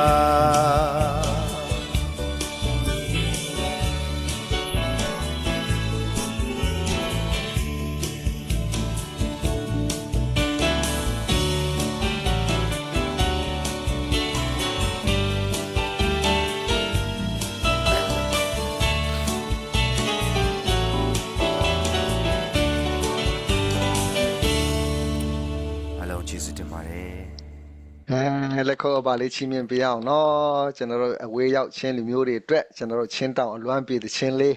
အဆိုပေးတဲ့အတွက်ကျေးဇူးရမ်းတင်တယ်ခုချိန်မှာတော့ကျွန်တော်တို့အချိန်လည်းတော်တော်လေးရောက်နေပြီဒီကနေ့ညကျွန်တော်တို့စကားဝိုင်းတကယ်ကိုအားရချင်တဲ့ဆရာကောင်းပါတယ်ဒါဆရာပေါ်မင်းဟာဆွန်လဲတကယ်ကိုပြက်ပြက်သားသားနဲ့ကျွန်တော်တို့ချင်းလူမျိုးတွေအတွက်တော်လှန်ရေးအတွက်တကယ်ကိုမှတ်သားဖွယ်ရာစကားတွေပြောပြပေးတဲ့ပုံမှာထူပဲကျေးဇူးတင်တယ်ကျွန်တော်တို့အခုနောက်ဆုံးချိန်ပိုင်းရောက်ရှိနေပါပြီကျွန်တော်တို့မေးခွန်းအပြင်ဒါကျွန်တော်တို့ဒါပြောစရာလေးတွေကြံကောင်းကြံနိုင်တယ်ညီကုန်းချုပ်အမှားစကားနဲ့အတူထပ်ပြီးမှဒီအမှားစကားလေးပြောကြပေးဖို့ရန်အတွက်ဆရာပေါ်မင်းကိုအခုချိန်မှာချိန်ပေးသွားချင်ပါတယ် ကျေးဇူးတင်တယ်ဒီမှာအနေနဲ့အရရမှာရောက်ရှိနေတဲ့ချင်းလူငယ်မုံမဲအဖို့အပွားဒီကမုံရကပိကပူများဒီ left လေးကြည့်ချင်းအဖြစ်နားထောင်ချင်းအဖြစ်ကျွန်တော်တို့ချင်းအမျိုးသားရေးအတွက်ကိုဇွဲမလျှော့ပဲနဲ့မလျှော့တော့ရွဲနဲ့တလီတဲ့အတူတူလှော်ဖို့ဆက်လက်ပြီးတုံးဆိုချိန်ပါတယ်နော်ကျွန်တော်နည်းနည်းလေးစကားကြံသွားထက်ပြောချင်တာတခုလေးနည်းနည်းလေးတူတူလေးပဲပြောပါတော့မယ်အချိန်လည်းမရှိတော့ဘူးဆိုတော့ဒီဒေါ်လာရေးကတ်လို့လာတဲ့အချိန်မှာဒီ CNF ဆိုတာကလူတိုင်းမသိနေသက်တိုင်းမသိဘူးတုံပိုင်းကျွန်တော်တို့တုံပိုင်းမှာနေလို့ဆိုရင်မသိဘူးကျွန်တော်ကတော့သိတယ်ဆိုတာဘာကြောင့်မို့သိလဲဆိုတော့ကျွန်တော်က1995မှာအောင်လောက်မှာနေတဲ့အခါမှာကျွန်တော်တို့ CNF ဒီအခုလူကြီးကနေဒါရောက်တဲ့လူလည်းကျွန်တော်မှတ်မိတာရှိတဲ့လိမ့်မှာအဲ့ဒီလူကြီးဒီတင်တလာတက်တဲ့အချိန်မှာအဲ့ဒီအချိန်မှာ CNF 23ရောက်မဏိပူရဆောင်6ရောက်သူတို့တင်တလာတက်တဲ့အချိန်မှာကျွန်တော်ကထမင်းချက်ကျွေးပေးခဲ့သေးတယ်ဆလိုင်းပါပွေးနဲ့ကျွန်တော်နဲ့တင်တပြီးတဲ့အဖြစ်ကျွန်တော်ကအဲ့ဒီလူကြီးကိုကျွန်တော်နာမည်ကတော့ဟာခနာမည်အဲ့ဒီတော့မခေါ်တတ်ဘူးဆိုတော့လူရတော့သိတဲ့ဟာရှိတယ်အဲ့တော့ကျွန်တော်အဲ့ဒီကလေးကနေCNF ရဲ့ policy ကိုကျွန်တော်ကသိတယ်ဒါပေမဲ့ CNF ကိုမုံပြီး CNF ရဲ့ policy ကိုမသိတဲ့ကျွန်တော်တို့ချင်းတောင်ပိုင်းသားတွေအများကြီးရှိတယ်ဘာကြောင့်မလဲဆိုဟာခါစကားမတောင်းကျွန်တော်တို့ CNF ရဲ့အားနည်းချက်ကဘာလဲဆိုရင်အခုနမပြောဖြစ်ဘူးအားနည်းချက်အကြည့်ချက်အားနည်းချက်ပါလဲဆိုတော့ပြန်ကြားရေးမှာအားနည်းချက်အရင်ရှိတယ်ပြည်သူအများကြီးမပြောပြနိုင်ဘူးဒီကနေမှအခုဆိုလို့ရှိရင်ဗမာစကအရန်ကြွားကျင်တဲ့ကောလေးဘွက်သမားတွေပြန်ကြားရေးဌာနမှာကျွန်တော်တို့ရုပ်တုံသားလေးရောက်နေပြီအဲ့ဒီကောင်ကအခုအချိန်ရလာရင်သူအရန်ဗမာစကလေးဗမာတွေထက်ကပြရေးတယ်ဆိုလို့ရှိရင်မျက်ရည်ကျအောင်ရေးနိုင်တဲ့အဲ့မှာရောက်နေပြီအဲ့ဒါနဲ့ကျွန်တော်ဒေါ်လာရေးဆက်လုပ်တဲ့အချိန်မှာကျွန်တော်တို့ရုပ်တုံအချင်းချင်းထဲမှာလဲစီဝေးလုပ်တဲ့အခါမှာ CNF ကဘာမှမရှိဘူးလူလည်းမရှိဘူးမလိုပါဘူး CNF နဲ့ပုံဖို့ဘလို့ဘူးဘာညာနဲ့ကျွန်တော်အဲ့ဒီကလေးနဲ့ CNF နဲ့ပုံရအောင်ရှေ့ရဒေါ်လာရေးအနာကအိမ်မတမတန်ဖို့ကြီးတယ်မလွယ်ဘူးမဟုတ်ဘူးတဲ့ချောလက်နဲ့ကျွန်တော်တို့နိုင်မှာတဲ့စဉ်းစားပါလို့ချောလက်နဲ့နိုင်မယ်ဆိုရင်မင်း online လဲအယူလာငါချောလက်ပဲတင်ကြည့်မယ်ဆိုရင်မှတင်သူလည်းသူတတိရှိကိုသူတင်တာပဲအဲ့တော့သူကတင်သွားပြီချောလက်နဲ့နိုင်မယ်ဆိုတော့ဒါစဉ်းစားပါလို့မင်း online ကအယူမဟုတ်လားငါချောလက်ပဲတင်ကြည့်မယ်ပြန်ပေးမယ်ဆိုတော့သူ့မှာအတွေ့ခေါ်အဲ့လိုမျိုးမတင်ဘူးအဲ့ဒါကြောင့်မို့ဒေါ်လာရေးဒီဒေါ်လာရေးပြဿနာဟာနိုင်ငံရေးပြဿနာဟာနိုင်ငံရေးပြဿနာလို့ပဲမြင်ပါကိုလူမျိုးအရေးလို့မမြင်နဲ့ဒေတာအရေးလို့မမြင်နဲ့ဒေတာအရေးလို့မြင်တဲ့ခါကျတော့ခေါင်းဆောင်လုပ်တဲ့လူတွေကငါအရေးကိုဝါရေးပါလာပြီဟုတ်တယ်ကိုဝါရေးပါလာဟုတ်တယ်အစကရကနေမြင်ကြတဲ့ကနေမှာဒေတာအရေးလူမျိုးအရေးကိုအရေးလို့ပဲမြင်တာကိုအဲ့လိုမြင်တဲ့ခါကျတော့ဝါရေးကနောက်ကပါလာပြီလေစီးပွားရေးဝါရေးကပါလာပြီအဲ့လိုမျိုးတွေ꿰တာဒါကြောင့်မို့ဒီအရာဒီအကုန်လုံးပြန်ကြားရေးများအတန်ထွက်ပေးပါကျွန်တော်တောက်ဆိုချိန်လဲ CF အနေနဲ့လူငယ်တွေအခုဝင်လာတဲ့လူတွေအဲ့ဒီကနေကျွန်တော်တို့ဒေါ်လာရေးဆက်လုပ်တဲ့အချိန်မှာအဲ့လိုမျိုးငင်းခုန်ပြတယ်ရုပ်တော့အချင်းချင်းထဲမှာပြိပခအနေငယ်လေးရှိတယ်အခုလိုမျိုးဖလားလိုမျိုးတော့မလုပ်ပါနဲ့ညီလေးတို့နင်တို့မှလည်းတည်းမရှိတော့ဘူးဆိုရင် CF ထဲမှာတွားလိုက်ပါဆိုရင်မှဒါကျွန်တော်တို့ပြောစရာတော့မလိုဘူးအခု CF ထဲမှာလာတဲ့ရုပ်တော်လူငယ်တွေလူ200လောက်ရှိနေပြီ CF ထဲမှာ လူနေရလို့ရှိတယ်အဲ့ဒီရောက်လာတဲ့ CF ထဲမှာရောက်လာတဲ့ရွတ်တုံကလေးတွေကကလေးကချီတယောက်ပါဘူးအနည်းဆုံးစေတတဲ့ကောင်ကြီးပဲစေတအထက်အဲ့ဒီမှာဒေါက်တာလည်းပါတယ်ဒေါက်တာပါတဲ့လူတွေလည်းအခု3ပွင့်ဖြစ်နေပြီကျွန်တော်ရွတ်တုံ CF ကိုကြားတော့မကြားဘူးတဲ့လူတို့မှဒေါ်လာရေးပေါ်လာတဲ့အခါကြပြကြငူပုံကိုရှာကြလေသူတို့လက်နဲ့ကိုမရှာဘူးငူပုံကိုရှာတယ်ငူပုံကိုရှာပြီးမှ CF ထဲမှာပဲငူပုံခိုင်မှာရှိတယ်သွားတယ်အခုကျွန်တော်တို့လူမျိုးတေးလေးထဲမှာလူနေရပတ်ဝန်းကျင်တော့ကျွန်တော်တို့ပါဝင်ခဲ့ပြီကျွန်တော်တို့ရွတ်တုံလူငယ်တွေအခုအပွင့်ရှိတဲ့လူတော်မှ9ရောက်လို့ရှိတယ် CF ထဲမှာအဲကြောင့်ကျန်တဲ့လူငယ်တွေလည်းဒီကျွန်တော်တို့အရေးဟာမပြည့်ပြတ်တဲ့၍တုံးရလုတ်တဲ့လူလည်းဘေးဥပဲဖြစ်ထက်ပါဒေါ်လာရေးအတွက်နိုင်ငံခြားမှာကျွန်တော်တို့ပတ်စံရှာတဲ့လူလည်းကျွန်တော်တို့အမျိုးသားရေးအတွက်တနက်တော့ထွက်မယ်ဟိုမှာရှိနေတဲ့တနက်နဲ့ကင်နိုင်တဲ့ကောင်တနက်ကင်ပတ်စံရှာနိုင်တဲ့ကောင်အဝေးကနေရှာပေးအဲ့ဒီဝိုင်းမုံမှာထင်းခွေတဲ့လူကခွေရေခတ်တဲ့လူကခတ်မှဟင်းတစ်ခွက်ဖြစ်လာမယ်ဟင်းခူးတဲ့လူကခူးဝိုင်းမုံပြီးလို့မှဟင်းတစ်ခွက်ရအဲ့လိုပုံစံမျိုးနဲ့ကျွန်တော်တို့လူကကြပါစို့လို့နောက်ဆုံးကျွန်တော်ပြောချင်တာတခြားထက်ပြန်ကြရေးကိုအားရှိအောင်လုပ်ပေးပါလို့ပြန်ကြရေးကို CNF ပဲပြဿနာရှိလဲ CNF ဘလို့ပဲဆိုရင်လဲပြဿနာရှိလဲမဖြေရှင်းဘူးအတာမကြရဘူးဟာခါလို့ပြောတော့အကုန်လုံးကနားမလဲဘူးပြဿနာမရှိတဲ့ဖြေရှင်းဘလို့လုပ်ရလဲဘာမှမသိဘူးဆိုတော့တချို့ကျွန်တော်တို့ကြတော့ပစကမင်းကလေးလိုမျိုးငယ်ငယ်ကလေးနဲ့ပစပေါ်တဲ့လူလို့မသိတာကျန်တဲ့စကားအေးတဲ့လူတွေ CIA အကြောင်းမသိဘူးအဲ့ဒါကိုသိအောင်ပြည်သူအများကြီးသိအောင်ပြန်ကြားရေးကိုစူးစမ်းပေးကြပါလို့တောင်းဆိုချင်ကျေးဇူးတင်တကယ်ကိုတူနဲ့ပြည့်စုံနဲ့ညီကုန်းချုပ်မှာစကားနဲ့အချမ်းပေးလေးပြောသွားတာတကယ်ကိုအားရစရာကောင်းပါတယ်မှန်ပါတယ်ဆရာပြောသွားတာတကယ်ကိုပြန်ကြားရေးမှာတော်တော်လေးအားနည်းပါတယ်အဲ့တဲ့အတွက်လဲကျွန်တော်တို့လူကြီးတွေထံကိုလည်းကျွန်တော်တို့စကားအရောက်ပို့မှာပါဒါပြန်ကြားရေးမှာဒီထက်မကကျွန်တော်တို့ကောင်းမွန်လာအောင်ကြိုးစားဖို့ကျွန်တော်တို့တိုက်တွန်းသွားမှာပါကဲခုတော့စလိုက်ထန်းတဲ့ကိုညီကုန်းချုပ်မှာစကားနဲ့တူထပ်ဖြစ်စေချင်တာလေးရှိရင်လည်းဖြစ်စေပေးဖို့ရန်အတွက်အချိန်ပေးသွားချင်ပါတယ်ကျေးဇူးပဲအများကြီးတော့ပြောစရာရှိတော့ပါဘူးချိန်လည်းရှိလာပြီခုနCNF ရဲ့ပြန်ကြားရေးပိုင်းမှာပြည်သူနဲ့CNF ကြားပြန်ကြားရေးပိုင်းမှာကျွန်တော်အားကောင်းဖို့လိုအပ်တယ်ဆိုတော့ကျွန်တော်လည်းအဲ့ဒါကျွန်တော်လည်းအဲ့ဒါလေးမြင်ပါတယ်အပြင်အခုကျွန်တော်တို့အားနည်းချက်တစ်ခုကနိုင်ငံရေးဟောပြောပွဲလို့ပြောမှာလားပညာပေးရေးလို့ပြောမှာလားအဲ့ဒီ educate ပိုင်းမှာကျွန်တော်တို့အားနည်းနေ Federal System ဆိုတာလည်းနားမလည်တဲ့သူတွေအများကြီးပဲ Federal ပဲပြောတယ်ပါလဲနားမလည်ဘူးเนาะအဲ့ဒါလို့အခုလဲမြောက် online ကမြန်မာနိုင်ငံကို Federal System နဲ့တူထောင်မယ်တဲ့သူလည်းတူထောင်ချင်တာပဲသူလည်း Federal ပြောတာပဲเนาะသူလည်း Federal ပြောနေတယ်ဘက်ကကြတော့ကျွန်တော်တို့ဘာ Federal လဲပေါ့เนาะကျွန်တော်ချင်းဒီထောင်စုတီထောင်ဖို့အတွက် Federal ကျွန်တော်တို့တင်ပါစင်ပြေးတာလဲဆိုတော့အဲ့လိုမျိုးပညာပေးပိုင်းမှာကျွန်တော်တို့တော်တော်လေးအားကောင်းလာဖို့ဘယ်လိုပုံစံမျိုးနဲ့လုပ်ရင်ကောင်းမလဲဆိုတော့ကျွန်တော်လည်းအဖြေချက်ချင်းတော့မပြောတတ်ဘူးဒါပေမဲ့အဓိကတော့ media ပိုင်းပေါ့နော် media လို့ပြောမှာဒီပညာပေး media လို့ပြောမှာအဲ့ဒါလေးလည်းကျွန်တော်တို့လိုအပ်ပါတယ်အဲ့ဒါလည်းကျွန်တော်ကြည့်ပြောချင်ပါတယ်ခုလိုချင်းလုံး media ပါဝင်ခဲ့ရတဲ့အခြေအနေတင်ပါတယ်ပြီးရင်ကျွန်တော်ပြောသွားတဲ့ပိုင်းတွေထဲမှာလိုအပ်ရင်လည်း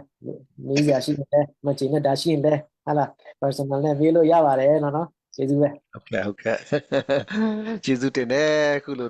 တူလေးနဲ့ညီကုန်းချုပ်မှာစကားပြောပြပေးသွားတာပေါ့နော်ဒီကနေ့ညကျွန်တော်တို့စကားပိုင်းပြောသွားတာတွေဟာကျွန်တော်တို့ချင်းမျိုးသားရေးကိုကျွန်တော်တို့ပြောတဲ့အခါမှာတချို့လူတွေအတွက်နာခါကောင်းနာခါနိုင်ပါတယ်ဒါပေမဲ့ကျွန်တော်တို့ပုဂ္ဂိုလ်ရေးရကျွန်တော်တို့ဘယ်သူပဲဝါကောမှမုံတီးခြင်းမရှိပါဘူးဒါကျွန်တော်ချင်းတစ်မျိုးသားလုံးပြန်လဲစူးစီးခြင်းနဲ့စိတ်ဆန္ဒပဲရှိပါတယ်ပြန်လဲတင်မြတ်ခြင်းနဲ့စိတ်ပဲရှိပါတယ်ဆိုတာကိုကျွန်တော်ဖြစ်စေမှာပြောကြားခြင်းနဲ့ဒီကနေ့အချိန်ထိကျွန်တော်တို့ကိုကြည့်ရှုအားပေးကြတဲ့ကျွန်တော်တို့ရဲ့မိဘပြည်သူတွေကိုလည်းအထူးပဲကျေးဇူးတင်တယ် like and share ဖြင့်ပူပေါင်းပါဝင်ပေးကြတဲ့ကျွန်တော်တို့မိဘပြည်သူတွေကိုလည်းအထူးပဲကျေးဇူးတင်ကြောင်းပြောကြားလိုတယ်ဒီကနေ့ညမှာစလိုက်ထန်းတဲ့နဲ့ကျွန်တော်တို့ဆရာဘော်မင်းအခုလိုကျွန်တော်တို့ဖိတ်ကြားမှုပေါ်မှာ အလေးထားပြီးမှပူပေါင်းပါဝင်ပေးတဲ့ပေါ်မှာထူပဲကျေးဇူးတင်တယ်နောက်လဲကျွန်တော်တို့မီဒီယာကိုပါဝင်ပြီးမှကျွန်တော်တို့ရဲ့စန္ဒာလေးတွေကျွန်တော်တို့ပြောချင်တာလေးတွေမှားချင်တာလေးတွေကိုထပ်မံပြီးမှဖိတ်ကြားတဲ့ခါမှာလဲပြန်လည်ပြီးမှပူပေါင်းပါဝင်ပေးကြဖို့ရန်အတွက်လဲတခါတည်းဒီနေ့နဲ့မှာတောင်းဆိုလိုပါတယ်ကျွန်တော်တို့အခုဒီကျွန်တော်ချက်ပေါက်ထဲမှာလဲတော်တော်လေးဒီကနေ့ညစကားဝိုင်းကတော့တကယ်ကိုအားရချင်နှက်စရာကောင်းတယ်ဆိုတာလေးတွေ comment လေးတွေရေးလာတယ်တွေ့တဲ့ခါမှာဝန်တာအားရစရာကောင်းပါတယ်ဘယ်လိုပဲဖြစ်ဖြစ်ကျွန်တော်တို့မပြီးပြတ်သေးတဲ့ကျွန်တော်တို့တော်လှန်ရေးကြီးအောင်မြင်နိုင်ဖို့ဆိုရင်တော့ကျွန်တော်တို့ထောက်ပို့အင်အားကောင်းမှကျွန်တော်တို့ဟာရှောက်လန်းနိုင်မှာဖြစ်ပါတယ်ဘယ်လိုပဲဖြစ်ဖြစ်ကျွန်တော်ပြည်တွင်းပြည်ပမှာရှိကြတဲ့ကျွန်တော်တို့ချင်းတစ်မျိုးသားလုံးတက်ညီလက်ညီနဲ့ကျွန်တော်ထောက်ပို့အင်အားကိုဆက်လက်ပြီးမှပူပေါင်းပါဝင်ပေးကြဖို့ရန်အတွက်တောင်းဆိုလိုပါတယ်ကျွန်တော်ဒီကနေ့ညကျွန်တော်တို့ရဲ့ live အစီအစဉ်ကတော့ဒီပါရင်ပြီးဆုံးကြောင်းကြီးညာပါတယ်အားလုံးကိုနှုတ်ခွန်းဆက်ပါတယ်